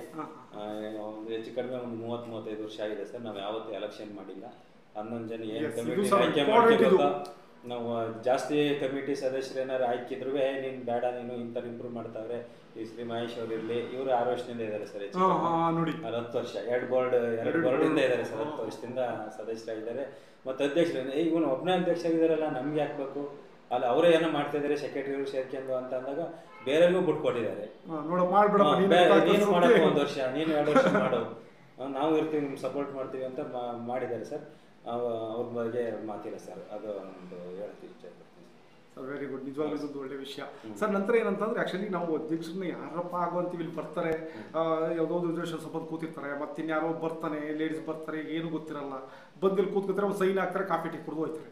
ಆ್ಯಕ್ಚುಲಿ ಇಂಥವ್ರು ಅಧ್ಯಕ್ಷ ಆಗಬೇಡಿ ಅಂತಲೇ ಹೇಳ್ತೀವಿ. ಕಾರಣ ಏನಂದ್ರೆ ಸರ್, ನಿಮಗೆ ಇಲ್ಲಿ ಅನುದಾನ ಮಾತ್ರ ಅಲ್ಲ, ಹೊರಗಡೆಯಿಂದ ಅನುದಾನ ಥರ ತಾಕತ್ತಿರಬೇಕು ಅಧ್ಯಕ್ಷ ಆದವರಿಗೆ. ಅದು ಕೋಆಪರೇಟಿವ್ ಬ್ಯಾಂಕ್ ಆಗ್ಬೋದು, ನಮ್ಮ ಗ್ರಾಮ ಪಂಚಾಯತಿ ಆಗ್ಬೋದು, ಡೈರಿ ಆಗ್ಬೋದು. ಹಾಸನ ಹಾಲು ಒಕ್ಕೂಟ ಸಂಘದಿಂದ ನಮ್ಮ ರೇವಣ್ಣ ಸಾಹೇಬ್ರು ಗಮನಕ್ಕೆ ಹೋದ್ರೆ ಆ ಸಂಘದಲ್ಲಿ ಏನು ಪ್ರಾಬ್ಲಮ್ ಆಗಿದೆ ಅಂತ ಅದನ್ನು ಪರಿಶೀಲಿಸಿ ಇಮಿಡಿಯೇಟ್ ಪರಿಹಾರ ಹುಡುಕಿ ರೈತರಿಗೆ ಅನುಕೂಲ ಆಗೋ ತರ ಮಾಡ್ತಾರೆ.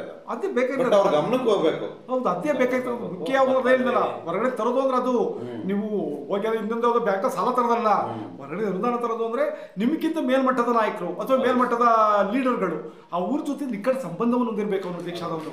ಯಾಕೆಂದ್ರೆ ಇಲ್ಲಿ ಏನೋ ಪ್ರಾಬ್ಲಮ್ ಆಗ್ತಾ ಇದೆ ಅಥವಾ ಇನ್ನೊಂದೇನೋ ನಾನು ಮಾಡಬೇಕು, ಇದೊಂದೇನೋ ಬಿಲ್ಡಿಂಗ್ ಕಟ್ಟಬೇಕು ಅಂದಾಗ ಇದು ಸಂಘ ದುಡ್ಡಲ್ಲಿ ಮಾಡ್ಲಿಕ್ಕಾಗಲ್ಲ, ಅಥವಾ ಡೈಲಿ ಅದು ಸಣ್ಣ ಅನುದಾನ ಕೊಡ್ತಾರೆ ಅದರಲ್ಲೂ ಆಗಲ್ಲ. ನೀವು ಬೇರೆ ಕಡೆ ಕೈ ಹಾಕಿ ಗೊತ್ತಿರಬೇಕು. ಹೋದಾಗ ಏನಾಗುತ್ತೆ ಅಂದ್ರೆ ಫಸ್ಟ್ ಅವರು ನೀವು ಸೂಪರ್ವೈಸರ್ ಕರೆಸ್ತಾರೆ, ಅವ್ರನ್ನ ಇಮಿಡಿಯೇಟ್ಲಿ ಕರೆಸ್ತಾರೆ. ನೀವು ಅವ್ರ ಸಂಘಕ್ಕೆ ಹೋಗಿದ್ದೀರಾ, ಏನು ಅವ್ರಿಗೆ ಮಾಹಿತಿ ಹೇಳಿದ್ದೀರಾ ರೈತರಿಗೆ, ಆ ಥರ ಎಲ್ಲ ಕೇಳ್ತಾರೆ ಸರ್. ಅವರು ಆಗಲೇ ತಕ್ಷಣ ಯಾಕೆ ಹೋಗಿಲ್ಲ ನೀನು, ಆ ಥರ ಏನಾದ್ರು ಇದ್ದರೆ ಆ ಥರ ಕೇಳಿ ಅವರಿಗೆ ಆಕ್ಷನ್ ತಗೊಂಡು ಸೂಪರ್ವೈಸರ್ ಈ ಗಂಟೆಲಿ ಹೋಗ್ಬಿಟ್ಟು ನೀನು ಅಲ್ಲಿ ಬಗೆಹರಿಸ್ಬೇಕು ಅಂತೇಳಿ ಆ ಟೈಮ್ ಆ ಗಂಟೆಲಿ ಆ ದಿವಸದಲ್ಲಿ ಬಗೆಹರಿಸ್ಕೊಟ್ಟಿದ್ದಾರೆ ಸರ್. ನಮ್ಮ ಸಂಘದಲ್ಲಿ ಏನಿಲ್ಲ, ನಮ್ಮ ಸಂಘದಲ್ಲಿ ನಮಗೆ ಸೂಪರ್ವೈಸರ್ ಆಗಲಿ ಇವರೇ ಆಗಲಿ ಬಂದು ಆಗಾಗಲೇ ಕಾಂಟ್ಯಾಕ್ಟ್ ಮಾಡ್ತಾ ಇರ್ತಾರೆ. ನಮ್ಮ ಇದ್ರಲ್ಲಿ ಬಂದಿಲ್ಲ. ನಾನು ತಿಳಿದ ಮಟ್ಟಿಗೆ ಆ ಥರ ಮಾಡಿದ್ದಾರೆ ಸರ್. ಹೋಗಿ ಸೊಸೈಟಿಗೆ ಹೋಗಿ ಸಮಸ್ಯೆ ಚೆನ್ನಾಗಿದೆ ಸಂಘಗಳಲ್ಲಿ. ನನ್ನ ತಿಳಿದಾಗಿ ಒಂದು 75% ಸಂಘಗಳಿಗೆ ಯಾವುದೇ ಸಮಸ್ಯೆ ಇಲ್ಲ ನಮ್ಮ ಜಿಲ್ಲಾ ಒಕ್ಕೂಟದಲ್ಲಿ. ಏಕೆಂದರೆ ನಾವು ಕೋಆಪರೇಟಿವ್ ಬ್ಯಾಂಕಿಗೆ ಹೋದರೆ ದಕ್ಷಿಣ ಕನ್ನಡ ಕರಾವಳಿ ರಾಜೇಂದ್ರ ಅವರು ಇಲ್ಲಿ ರೇವಣಿಗೆ ವರ್ಕ್ ಮಾಡ್ತಾರೆ, ಆಗ ವರ್ಕ್ ಮಾಡ್ತಾರೆ. ಒಂದು ಸಂಘ ಲಾಸಲ್ಲಿ ಇದೆ. ನೀವು ಹೋಗಿ ನೋಡಿ, ಕರಾವಳಿಯಲ್ಲಿ ಅಷ್ಟು ಬ್ಯಾಂಕ್ ನಾನು ಇಂಟರ್ವ್ಯೂ ಮಾಡಿದ್ದೇನೆ, ಇಂಟರ್ವ್ಯೂ ಮಾಡಿದ್ದೇನೆ, ನಾವು ಪತ್ರಿಕೆಯಲ್ಲಿ ಬರ್ತಿದ್ದೇವೆ. ನೀವು ಆ ಸಂಘಕ್ಕೆ ಯಾವುದೇ ಸಂಘಕ್ಕೆ ಹೋಗಿ ಸರ್, ಯಾವ ಸಂಘಕ್ಕೆ ಹೋದ್ರೂ ನಮ್ಮ ಯು ಬ್ಯಾಂಕ್ ಇರ್ತಾವಲ್ಲ, ನ್ಯಾಷನಲ್ ಬ್ಯಾಂಕು ಕೌಂಟೇ ಇಲ್ಲ. ಅವರು ಹೋದ್ರೊಳ್ಳೆ ನಾವು ಸಾಫ್ಟ್ವೇರ್ ಕಂಪ್ನಿ ಒಳಗಡೆ ಎಂಟ್ರಿ ಆದಂಗೆ ಆಗ್ತೀವಿ. మరి ಈ ಥರ ಇದು ಬ್ಯಾಂಕ್ ಇದು ಅನ್ಸುತ್ತೆ, ಅಷ್ಟು ಚಂದ. ಕಾರಣ ಏನಂದರೆ ಅವರು ತಕ್ಷಣವೇ ಬರ್ತಾರೆ ಅಧ್ಯಕ್ಷರಲ್ಲಿ. ಏನೋ ಪ್ರಾಬ್ಲಮ್ ಆದ ತಕ್ಷಣ ಬಂದು ಅಲ್ಲೇ ಕೂತು ಆ ಬ್ಯಾಂಕಲ್ಲಿ ಏನಾಗಿದೆ ಏನು ಸರಿ ಮಾಡಬೇಕು ಅವರೇ ಇದ್ರಲ್ಲಿ ಕೂತು ಕ್ಯಾಶಲ್ಲಿ ಕೂತು ವರ್ಕ್ ಮಾಡಿಸ್ತಾರೆ. ಹೋಗಲ್ಲ ಬ್ಯಾಂಕ್ ಲಾಭಕ್ಕೆ ಬರೋವರೆಗೂ. ಈಗ ಅದೇ ಉದಾಹರಣೆ ಸರ್, ಈಗ ಅಧ್ಯಕ್ಷರು ಮಹೇಶ್ ಅವರು ಇಲ್ಲಿ 10 ವರ್ಷದಿಂದ ಕೆಲಸ ಮಾಡಿದ್ದಾರೆ. ಇವ್ರನ್ನ ನೋಡಿ, ಇವರ ದಕ್ಷತೆ ನೋಡಿ ಏನು ಕೆಲಸ ಮಾಡ್ತಿದ್ದಾರೆ ಏನು ಸಂಘದಲ್ಲಿ ಅಂತ ನೋಡಿ ಗೊತ್ತಿದ್ದೆ. ಈಗ VSSN ಅಂದ್ರೆ PSCC ಬ್ಯಾಂಕ್ ಅಧ್ಯಕ್ಷರಾಗಿ ಅವ್ರನ್ನೇ ಮಾಡಿದ್ದಾರೆ, ಆಯ್ಕೆ ಮಾಡಿದ್ದಾರೆ.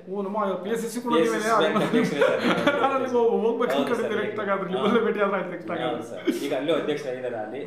ಅಲ್ಲೂ ಉತ್ತಮವಾಗಿ ನಡೆಸ್ಕೊಂಡು ಅದೇನೇನು ಹಿಂದೆ ಇದ್ದು ಅವೆಲ್ಲ ತೆಗೆದು ಈಗ ಮುಂದೆ ಏನಾಗಬೇಕು ಅಂತ ಒಂದು ಟಾರ್ಗೆಟ್ ಇಟ್ಕೊಂಡು ಮುನ್ನುಗ್ತಾ ಇದ್ದಾರೆ ಸರ್. ಭಾಳ ಸಂತೋಷ. ಖಂಡಿತ ಆಗಬೇಕು ಸರ್. ಯಾಕೆಂದ್ರೆ ನಮಗೆ ಒಂದು ಬೇಸರ ಆಗ್ತದೆ ಕೆಲವು ಸೊಸೈಟಿಗಳಿಗೆ ಹೋದಾಗ. ಹೇಗಿರುತ್ತೆ ಅಂದರೆ ಸೊಸೈಟಿ ಏನು ಮಾಡಿ ಏನು ಬಂದಿದೆ. ನಾವು ಮಲೆನಾಡು ಭಾಗಕ್ಕೆ ಹೋದಾಗ, ಕರಾವಳಿ ಭಾಗಕ್ಕೆ ಹೋದಾಗ ಸೊಸೈಟಿಗಳು ನೋಡ್ಲಿಕ್ಕಾಗಲ್ಲ ಸರ್, ಅಷ್ಟು ಚೆನ್ನಾಗಿ ಬೆಳೆದಿರ್ತವೆ. ನಮ್ಮ ಬಯಲು ಪ್ರದೇಶಕ್ಕೆ ಬಂದ ತಕ್ಷಣ ಅವಕ್ಕೆ ಏನಾಗುತ್ತೆ ಕಾಯಿಲೆ ಅಂತ ಗೊತ್ತಿಲ್ಲ, ಅಥವಾ ಅಧ್ಯಕ್ಷರು ಕಾಯಿಲೆನೋ ಅಥವಾ ಅಲ್ಲಿ ಸಿಇಒಗಳ ಸಿಬ್ಬಂದಿಗಳ ಕಾಯಿಲೆನೋ ಗೊತ್ತಿಲ್ಲ, ಲಾಸಲ್ಲಿರ್ತವೆ. ತುಂಬ ಲಾಸ್. ಇತ್ತೀಚೆಗೆ ಪರವಾಗಿಲ್ಲ ಒಂಚೂರು ನಮ್ಮ ಹಾಸನಿಗೆ ಒಂಚೂರು ಇಂಪ್ರೂವ್ ಆಯ್ತಾ ಸೊಸೈಟಿಗಳು. ನಿಮ್ಮಂತ ಕ್ರಿಯೇಟಿವ್ ಆಗಿ ಒಳಗಡೆ ಮಾಡ್ಬೇಕಾಗ್ತದೆ. ಅದನ್ನ ಲಾಸ್ ಬರಲ್ಲ ಸರ್. ನಾನು ಹೇಳಿದ್ನಲ್ಲ, ಆ ಥರ ಸೆಕ್ರೆಟರಿ ಆಗಲಿ ಒಬ್ಬ ಅಧ್ಯಕ್ಷರಾಗಲಿ, ಅಧ್ಯಕ್ಷರು ಒಂಚೂರು ಹೆದರಿಕೆ ಸಿಕ್ಕಿದ್ರೆ ಸೆಕ್ರೆಟರಿಗಳು ಅದನ್ನ ನಾನು ಹೇಳಿದ್ನಲ್ಲ, ಬೆಳಗ್ಗೆ ಸಂಜೆ ಅವ್ರು ನಮ್ಮ ಕರ್ತವ್ಯ ಅಂತಿದ್ದು ಹಾಲನ್ನು ರೈತರಿಂದ ನೇರವಾಗಿ ತಗೊಂಡು ಕರೆಕ್ಟಾಗಿ ತಗೊಂಡ್ರೆ ಲಾಸ್ ಬರಲ್ಲ ಸರ್. ನಾನು ಹೇಳಿದ್ನಲ್ಲ, ಇವತ್ತು ಅಳಿಸ್ಕೊಳಪ್ಪ ನೀನು, ನಾನು ಇಲ್ಲಿದ್ದೀನಿ, ನಾನು ಬೆಂಗಳೂರಿದ್ದೀನಿ, 1 ಗಂಟೆ ಲೇಟ್ ಆಗುತ್ತೆ, ಆ ಥರ ಇದು ಮಾಡೋದು. ನಡ್ಸೋಕ್ಕಾಗುತ್ತೆ, ಅವ್ರ ಥರ ಡಿಗ್ರಿ ಹಾಕಿ ನಾನು ಬರ್ಕೊಂಡೆಲ್ಲ ಮಾಡೋಕ್ಕಾಗುತ್ತಾ ಅಂತ ಹೇಳ್ಬಿಟ್ಟು ಅವರು ಬೇಕಾಬಿಟ್ಟು ಹಾಲು ಇಸ್ಕೊಳ್ಳೋದು. ಆಗ ಲಾಸ್ಟ್ ಬರುತ್ತೆ. ಕಡಿಮೆ ದರ್ಜೆಗೆ ಹಾಲು ಹೋಗುತ್ತೆ, ಕಡಿಮೆ ದರ್ಜೆ ಆಗಿರುತ್ತೆ ಹಾಲು. ಹೊರಗಡೆ ಹೋದ ಕಡಿಮೆ ರೇಟ್ಗೆ ಹಾಕ್ಯತಾರೆ ಅದನ್ನ. ಹಂಗಾಗಿ ಈಗ ನಾವು ಏನು ರೈತರಿಗೆ 34-35 ರೂಪಾಯಿ ದುಡ್ಡು ಕೊಡ್ತಾ ಇರ್ತೀವೋ ಅವ್ರು ಅಷ್ಟು ನಮಗೆ ದರ ಸಿಗಲ್ಲ. 1 ಲೀಟ್ರಿಗೆ 10 ರೂಪಾಯಿನಂತೆ ಲಾಸ್ ಆದ್ರೂ ತುಂಬಾ ಲಾಸ್ ಆಯ್ತು ಸರ್. ತಿಂಗಳಲ್ಲಿ 4-5 ಆಗ್ಬಿಟ್ರೆ ಅಲ್ಲಿಗೆ ಲಾಸ್ ಬಂದ್ಬಿಡ್ತು ಸರ್. 1 ವರ್ಷ. ಖಂಡಿತ ಸರ್. ಸರ್, ನಂತರ ನಾನು ಈ ಪ್ರಶ್ನೆ ಯಾಕೆ ಕೇಳ್ತಾ ಇದ್ದೀನಿ ಅಂದರೆ, ಕಟ್ಟಾಯ ಅಂದರೆ ಒಂದು ಒಳ್ಳೆ ಸರ್ಕಲ್, ತೀರಾ ರಿಮೋಟೆಡ್ ಏರಿಯಾ ಅಲ್ಲ ನಿಮ್ಮ ಡೈರಿ ಇರ್ತಕ್ಕಂಥದ್ದು. ತುಂಬ ರಿಮೋಟ್ ಡೆಪ್ಪ ಇಲ್ಲಿ ಯಾರು ಬರ್ತಾರೆ ಎನ್ನುವಾಗಿಲ್ಲ, ಒಂದು ಒಳ್ಳೆ ಸರ್ಕಲಲ್ಲಿದೆ. ಸೊ ಹಾಗಾಗಿ ಈ ರೀಸೇಲ್ ವಿಚಾರ ಅಂದರೆ ಕೆಲವರು ಏನು ಮಾಡ್ತಾರೆ, ಡೈರಿಗೆ ಬಂದು ಅಲ್ಲಿ ತಗೊಂಡೋಗೋರು ಇರ್ತಾರೆ, ಅಫಿಷಿಯಲ್ಸ್ ಇರ್ತಾರೆ, ಅಥವಾ ಎಂಪ್ಲಾಯ್ಗಳು ಇರ್ತಾರೆ ಇಲ್ಲಿ, ಇಲ್ಲಾಂದರೆ ಹಸು ಇಲ್ಲದೆ ಇರ್ತಕ್ಕಂಥವ್ರು ಇರ್ತಾರೆ, ರೈತರು ಇರ್ಬೋದು, ಅವರು ಹೈನುಗಾರಿಕೆ ಮಾಡದೇ ಇರೋ ಅವರೆಲ್ಲ ಬಂದು ಡೈರಿಯಲ್ಲಿ ಹಾಲು ತಗೋತಾರೆ. ಕಾರಣ ಅಂದರೆ ಡೈರಿ ಯಾಕೆ ಪರ್ಚೇಸ್ ಮಾಡ್ತಾರೆ ಅಂದರೆ ಒಂದೇ ಕಾರಣ, ಅಲ್ಲಿ ಒಂದು ಗುಣಮಟ್ಟದ ಹಾಲು ಸಿಗುತ್ತೆ ಅಂತ. ನಾವಿವತ್ತು ಟೌನಲ್ಲಿದ್ದು KMF ಹಾಲನ್ನೇ ಯಾಕೆ ಬಳಸ್ತೀವಿ ಅಂದರೆ ಭಯ ಇಲ್ಲ ನಮಗೆ. ನಾವು ಕುಡಿಬೇಕಾದ್ರೆ ಮಾಲಿನ ಬಗ್ಗೆ ನಮಗೆ ಭಯ ಇರಲ್ಲ. ಅದು ಏನೇ ತೆಗೆದಿರ್ಬೋದು, ಬಟ್ ಹಾಲಿಂದು ಗುಣಮಟ್ಟದಲ್ಲಿ ಇರುತ್ತೆ ಅನ್ನೋ ಒಂದು ಗ್ಯಾರಂಟಿ ಇರುತ್ತೆ. ಆ ಕಾರಣಕ್ಕೆ ಸೊ ಹಾಗಾಗಿ ನಿಮ್ಮ ರೀಸೇಲ್ ವ್ಯವಸ್ಥೆ ಬಗ್ಗೆ ನಾವು ರೀಸೆಂಟ್ ಆಗಿ ಈಗ ಇಲ್ಲಿ ಸರ್ಕಲ್ ಅಲ್ಲೂ ನಂದಿನಿ ಪಾರ್ಲರ್ ತಗೊಂಡಿದ್ದಾರೆ, ಅವ್ರದ್ದು ಹಾಲು ಹೋಗ್ತಾ ಇದೆ. ಈ ತೀರಾ ಹಿಂದುಳಿದವರು ಒಂದು 1/2 ಲೀಟರ್ ಇಲ್ಲಿ 4 ರೂಪಾಯಿ ಉಳ್ಕೊಂಡ್ರೆ ನಮ್ಗೆ ಉಳ್ಕೊಳುತ್ತಲ್ಲ ಅನ್ನೋರು ಇದ್ದಾರೆ. ಅದಕ್ಕೆ ನಮ್ಮ ಕಮಿಟಿಯವ್ರು ಏನ್ ಮಾಡಿದ್ದಾರೆ ಅಂದ್ರೆ, ಒಂದು ನಿಗದಿ ಮಾಡ್ಬಿಟ್ಟು ಒಂದು 40 ರೂಪಾಯಿಲಿ 1 ಲೀಟರ್ ಹಾಲು, ಒಂದು 60 ಲೀಟರ್ ತಗೊಳ ಅಂತಾರು. ಹಾಲು ತಗೋತೀವಲ್ಲ ಸರ್, ನಾವು ಸರ್ಕಾರ ಏನು ಅವ್ರಿಗೆ ಕೊಡುತ್ತೆ ಆ ರೇಟಿಗೆ ನಾವು ಇಲ್ಲಿ ಕಸ್ಟಮರಿಗೆ ಒಂದು ಸ್ವಲ್ಪ ಅವ್ರಿಗೆ ಅಂದ್ರೆ, ಈಗ ನನಗೆ ಹೈನುಗಾರಿಕೆ ಮಾಡ್ತಾ ಇರ್ತೀನಿ, ಮಧ್ಯದಲ್ಲಿ ಒಂದು 3 ತಿಂಗಳು ನನಗೆ ಹಾಲಿರಲ್ಲ, ಅವಾಗ ನಾನು ನಮ್ಮ ಡೈರಿಯಿಂದಲೇ ತಗೊಂಡೋಗಿ ಉಪಯೋಗಿಸ್ತೀನಿ. ಕೂಲಿ ಕಾರ್ಮಿಕರು ಗ್ಯಾರಂಟಿ, ಕುಡಿಯೋರಿಗೆ ಗ್ಯಾರಂಟಿ, ಅವ್ರು ಎಷ್ಟೋ ತಾಳಿ ಗ್ಯಾರಂಟಿ. ನಿಮ್ಮ ಡೈರಿ ಒಳಗಡೆ ಬಂದು ತಗೊಂಡೋದ್ರೆ ಇವ್ರು ಏನು ಬೆರೆಸ್ಕೊಡಕ್ಕಲ್ಲಪ್ಪ ವಿಷಯವನ್ನ ನಾವು ತಗೊಂಡೋಗಿ ಕುಡಿಬಹುದು ಅಂತ ಗ್ಯಾರಂಟಿ ಇರುತ್ತೆ. ಹಾಗಾಗಿ ಅದು ನಿಜವಾಗ್ಲೂ ಒಂದು ಒಳ್ಳೆ ಜೊತೆಗೆ ಡೈರಿಗೂ ಸ್ವಲ್ಪ ಅನುಕೂಲ ಆಗ್ತದೆ ಅಂಥದ್ದೆಲ್ಲ ಮಾಡ್ತಾ ಹೋದಾಗ ಡೈರಿಗೂ ಅನುಕೂಲ ಆಗ್ತದೆ. ಕಾಮನ್ ಆಗಿ ಎಲ್ಲ ಡೈರಿಗಳು ಸಿಗಲ್ಲ. ಅದು ನಿಮ್ಮಂತ ಕೆಲವು ಡೈರಿಗಳು ಯಾವ ಸರ್ಕಲ್ ಇರ್ತಾವೋ ಇಂಥ ಸರ್ಕಲ್ಗಳಲ್ಲಿ ಅಲ್ಲಿ ಮಾತ್ರ ಅದೊಂದು ವ್ಯವಸ್ಥೆ ಇರ್ತದೆ. ಬಟ್ ಈಗ ಹಳ್ಳಿ ಕಡೆ ಎಲ್ಲ ಯಾರು ಹಾಲ್ ಸೇಲ್ ತಾಳಲ್ಲ, ಅಲ್ಲೇ ಪಕ್ಕದಲ್ಲಿ ಇಸ್ಕೊಂಡ್ಬಿಡ್ತಾರೆ ಟಕ್ ಅಂತ ಅಲ್ಲೇ. ಎಲ್ಲಿ ಅಂದ್ರೆ ಈ ಕಾರ್ಮಿಕರು ಸ್ವಲ್ಪ ಎಲ್ಲಿ ಇರ್ತಾರೆ ಅಲ್ಲಿ ಅಲ್ಲಿ ಅಲ್ಲಿ ಎಂಪ್ಲಾಯ್ಗಳಿದ್ದಾಗ ಅಥವಾ ಇಂಥ ಸರ್ಕಲ್ಗಳಿದ್ದಾಗ ಜೊತೆಗೆ ಅಫಿಷಿಯಲ್ ಇರ್ತಾರೆ ಅಂತವ್ರು. ಆಗ ಆಮೇಲೆ ಫೇಶಿಯಲ್ ಇದ್ರೆ ಆಲ್ಮೋಸ್ಟ್ ಡೈರಿಗೆ ಬಂದ್ಬಿಡ್ತಾರೆ. ಅಲ್ಲಿ ಇದಕ್ಕೂ ಹೋಗಲ್ಲ, ನಿಮ್ಮ ಔಟ್ಲೆಟ್ಗೂ ಹೋಗಲ್ಲ, ನೇರವಾಗಿ ಡೈರಿಗೆ ಬರ್ತಾರೆ ಫೇಶಿಯಲ್ಗಳಿದ್ರೆ. ಈಗ ಒಂದು ನಿಜವಾದ ಒಳ್ಳೆ ಗುಣಮಟ್ಟದಲ್ಲಿ ಇಲ್ಲೇ ಸಿಕ್ಬಿಡುತ್ತೆ ನಮಗೆ. ಹೌದು ಹೌದು. ಅದರಲ್ಲೂ ರಿಯಾಯಿತಿ ದರದಲ್ಲಿ ಈಗ ಪ್ಯಾಕೆಟ್ ಅಲ್ಲಿ ಮಾರೋ ಏಜೆನ್ಸಿಗಳು ಇದ್ದಾರೆ. ನಂದಿನಿ ಹಾಲಿನ ಪ್ಯಾಕೆಟ್ನೇ ಮಾರ್ತಾ ಇದ್ದಾರೆ ಏಜೆನ್ಸಿಗಳು. ಅದರಲ್ಲೂ ಕೂಲಿ ಕಾರ್ಮಿಕರು ಅದರಲ್ಲಿ ₹3 ₹4 ಉಳ್ಕೊಳ್ಳುತ್ತೆ. ದೇಶದಲ್ಲಿ ಡೈರಿ ಬರತ್ತ ಕ್ಯಾನ್ ಹಿಡ್ಕೊಂಡ್ ಬರೋ ಅಂತವ್ರು ಇದ್ದಾರೆ. ಅದೇ ಅವ್ರ ರಿಯಾಯಿತಿ ದರದ ಅಧ್ಯಕ್ಷ ಹೇಳಿದಂಗೆ ₹40 ಹಾಲನ್ನು ಮಾರಾಟ ಮಾಡ್ತಾರೆ. ನಿಜವಾಗ್ಲೂ ಒಂದು ಒಳ್ಳೆ ವಿಚಾರ ಸರ್. ಜನರಿಗೆ ಅವ್ರ ಕಣ್ಣಿದ್ರಿಗೆ ಹಾಲು ಸಿಗುತ್ತೆ. ಹಾಗಾಗಿ ಅದೊಂದು ಒಳ್ಳೆಯ ವಿಷಯ. ಡೈರಿ ಕೂಡ ಅನುಕೂಲವಾಗ್ತಾ ಹೋಗ್ತದೆ ಸರ್. ನಂತರ ಇಬ್ರು ಇಲ್ಲೇ ಇದ್ದೀರಾ, ಹಾಗಾಗಿ ಪ್ರಶ್ನೆ ಕೇಳ್ತಿದ್ದೇನೆ ನಾನು. ಸೊ ಇಲ್ಲಿ ಹೇಗೆಂದ್ರೆ ನೀವಿಬ್ರು ಕೂಡ 2 ವೀಲ್ ಇದ್ದಾಗೆ ಡೈರಿಗೆ. ಯಾವ ವೀಲ್ ಪಂಚರ್ ಆದ್ರೂ ಕೂಡ ಮುಂದ್ಕೋಗಲ್ಲ, ಅದು ಅಲ್ಲೇ ನಿಂತು ಬಿಡುತ್ತೆ ಗಾಡಿ. ಹಾಗಾಗಿ ನೀವಿಬ್ರು ಕೂಡ ಇಂಪಾರ್ಟೆಂಟ್ ಆಗ್ತೀರಾ. ಈ ಕಡೆ ಅಧ್ಯಕ್ಷರು ಇಂಪಾರ್ಟೆಂಟ್ ಆಗ್ತಾರೆ, ಜೊತೆನಲ್ಲಿ ನೀವು ಕೂಡ ಇಂಪಾರ್ಟೆಂಟ್ ಆಗ್ತೀರಾ. ಸೊ ಹಾಗಾಗಿ ನಿಮ್ಮ ಸಂಬಂಧದ ಬಗ್ಗೆ ನಾವು ಮಾತನಾಡೋದಾದ್ರೆ ಅಧ್ಯಕ್ಷರು ಮತ್ತೆ ಸೆಕ್ರೆಟರಿ ಅಥವಾ ಆಡಳಿತ ಮಂಡಳಿ, ಟೋಟಲ್ ಅಧ್ಯಕ್ಷರು ಆಡಳಿತ ಮಂಡಳಿ ತಗೊಳ್ಳೋಣ. ಆಡಳಿತ ಮಂಡಳಿ ಡೈರೆಕ್ಟರ್ ಇರ್ಬೋದು, ನಿಮ್ಮ ಅಧ್ಯಕ್ಷ ಇರ್ಬೋದು, ಮತ್ತೆ ನಿಮ್ಮ ಸಿಬ್ಬಂದಿ ವರ್ಗ ನೀವು ಸೇರಿದಾಗೆ ಹೇಗಿದೆ ಸರ್ ಸಂಬಂಧದ ಬಗ್ಗೆ ನಾವು ಮೀಟಿಂಗ್ ಕರೆದಾಗ ಆಡಳಿತ ಮಂಡಳಿಯವರು ನಾವು ಯಾವುದೇ ವಿಚಾರನೂ ಎಲ್ಲ ಸದಸ್ಯರ ಮುಂದೆ ಸಮ್ಮುಖದಲ್ಲಿ ಚರ್ಚಿಸ್ತೀವಿ. ಒಳ್ಳೇದು ಅಂತ ಅಂದ್ರೆ ಒಳ್ಳೇದು ನಿರ್ಧಾರ ತಗೋತೀವಿ, ಇಲ್ಲ ಅಂತಂದ್ರೆ ಬೇಡ ಅಂತ. ಸೆಕ್ರೆಟರಿ ತಪ್ಪು ಮಾಡಿರ್ಬಾರ್ದು, ಅಲ್ಲಿ ಪರೀಕ್ಷಕನೇ ತಪ್ಪು ಮಾಡಿರ್ಲಿ, ಮೀಟಿಂಗ್ ಅಲ್ಲಿ ಬಂದಾಗ ವ್ಯವಹಾರ ತರನೇ ಇರುತ್ತೆ. ಕುಡಿಬಹುದು. ಹೊರಗಡೆ ಒಳಗಡೆ ಬಂದಾಗ ನಾವು ದೀರ್ಘವಾಗಿ ಚರ್ಚೆ ಮಾಡ್ತಾರೆ ಸರ್. ಅವ್ರಿಗೆ ನಾವು ಕಂಡೀಷನ್ ಲೆಕ್ಕ ಪತ್ರಗಳನ್ನು ಲೆಕ್ಕ ಒದಗಿಸ್ಕೊಡ್ತೀವಿ ಸರ್. ಅದ್ರಲ್ಲಿ ಇದೇ ಇಲ್ಲ ಸರ್ ಲೆಕ್ಕಪತ್ರದಲ್ಲಿ. ಯಾಕೆಂದ್ರೆ ಒಬ್ಬ ರೈತ 1 ಲೀಟರ್ ಹಾಲು ಕರೆಯಕ್ಕೆ ಅವನು ಎಷ್ಟು ಶ್ರಮ ಪಡ್ತಾನೆ ಅಂತ ಖಂಡಿತ ಸರ್, ಖಂಡಿತ ಕರೆದಿದ್ದನಿಗೆ ಗೊತ್ತಾಗೋದು. ಹೌದು, ಸುಮ್ಮನೆ ಯಾರೋ ಬಂದು ಅಧ್ಯಕ್ಷ ಆಗೋದು, ಯಾರೋ ಬಂದು ಡೈರೆಕ್ಟರ್ ಅದು ಅನುಭವ ಇರಲ್ಲ. ಹೌದು ಹೌದು ಹೌದು. ಅಲ್ಲ ಕೆಲವರು ಬರ್ತಾರೆ ಅದಕ್ಕೆ ತಿಳಿದಾಗಿ ನಿಮ್ಮ ಸಿಗುತ್ತೆ ಅಂತ ಬರೋದು. ಇಲ್ಲಿ 30 ವರ್ಷ ಇದೆ. ಒಬ್ರು ಅಂತ ಅಲ್ಲ, ಯಾರೇ ಅಧ್ಯಕ್ಷರಾಗಿದ್ರು ಇಷ್ಟು ಜನ ಅಧ್ಯಕ್ಷರಿದ್ದಾರೆ ಸರ್ ಬೋರ್ಡ್ ಅಲ್ಲಿ. ಇಷ್ಟು ಜನ ಅಧ್ಯಕ್ಷರು ಒಂದು ಟಿ ಅಂತ ಹೇಳ್ಬಿಟ್ಟು ಒಂದು ತಗೊಂಡಿಲ್ಲ ಸರ್. ₹100 ದುಡ್ಡು ತಗೊಂಡಿಲ್ಲ ಸಂಘದಲ್ಲಿ ಯಾರು. ನಿಜವಾಗ್ಲೂ ಸರ್. ಯಾಕೆಂತಂದ್ರೆ ಅಧ್ಯಕ್ಷರು ಹತ್ತರೇ ಆಗ್ಬೇಕು, ಆಗ ಮಾತ್ರ ಸಂಘ ಬೆಳೀತಾ ಹೋಗುತ್ತೆ.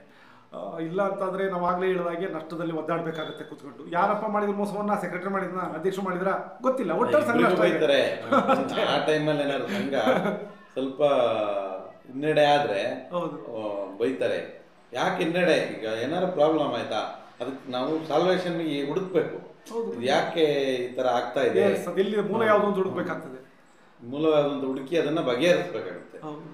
ನೋಡೋಣ ಇನ್ನೊಂದು ಸ್ವಲ್ಪ ದಿವಸ ಹೋಗ್ಲಿ ಅಂತ ಕೂತ್ಕೊಂಡ್ರೆ ಸಂಘ ಹಾಳಾಗುತ್ತೆ. ಖಂಡಿತ.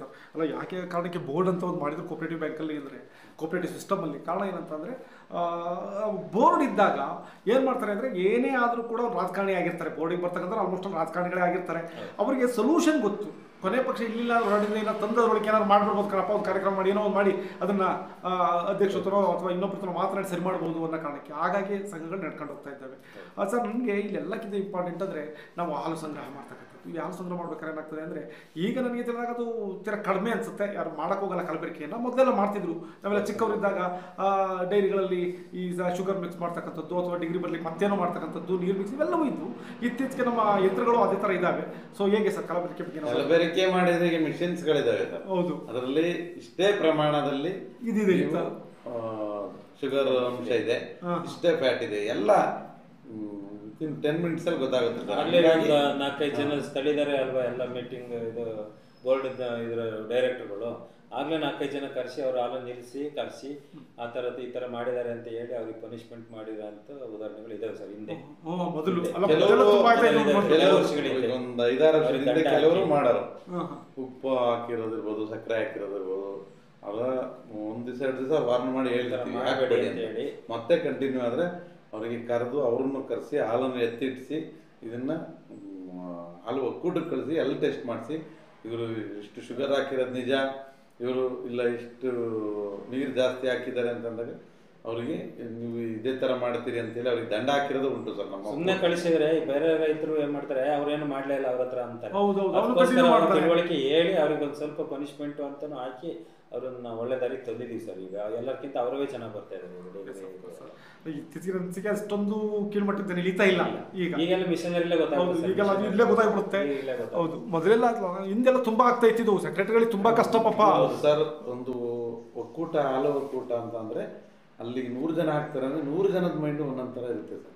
ಕೆಲವೊಂದು ಸಮಸ್ಯೆ ಬಂದಾಗ ಅದನ್ನ ಇರೋಂಥ ಆಡಳಿತ ಮಂಡಳಿಯವರು ಇರ್ಬೋದು, CEO ಇರ್ಬೋದು, ಧೈರ್ಯವಾಗಿ ಹೋಗಿ ನೀನು ಇದನ್ನು ತಪ್ಪು ಮಾಡ್ತದೆ, ಇದರಿಂದ ಸಂಘ ಹಾಳಾಗುತ್ತೆ, ಇದರಿಂದ ನೀನು ತಿದ್ಕೋಬೇಕು ಅಂತ ಹೇಳಿ ಸರಿಪಡಿಸ್ಬೇಕು ಸರ್.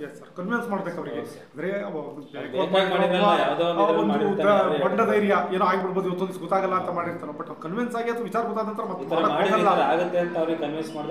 ಮಾಡಬಾರದು. ಹೌದು, ಅಲ್ಲ ಖಂಡಿತ ಅಪರಾಧ, ಕ್ಷಮ್ಯ ಅಪರಾಧ. ಈಗ ನಾವು 3000 ಲೀಟರ್ ಹಾಲು ಇಲ್ಲಿಂದ ಕಳಿಸ್ತೀವಿ ಅಂತ ಅಂದ್ರೆ ಉತ್ಪಾದನೆ ಮಾಡಿ ಅವನು ಒಬ್ಬ ಮಾಡಿದಕ್ಕೆ 3000 ಲೀಟರ್ ಹಾಳಾಗುತ್ತೆ ಸರ್.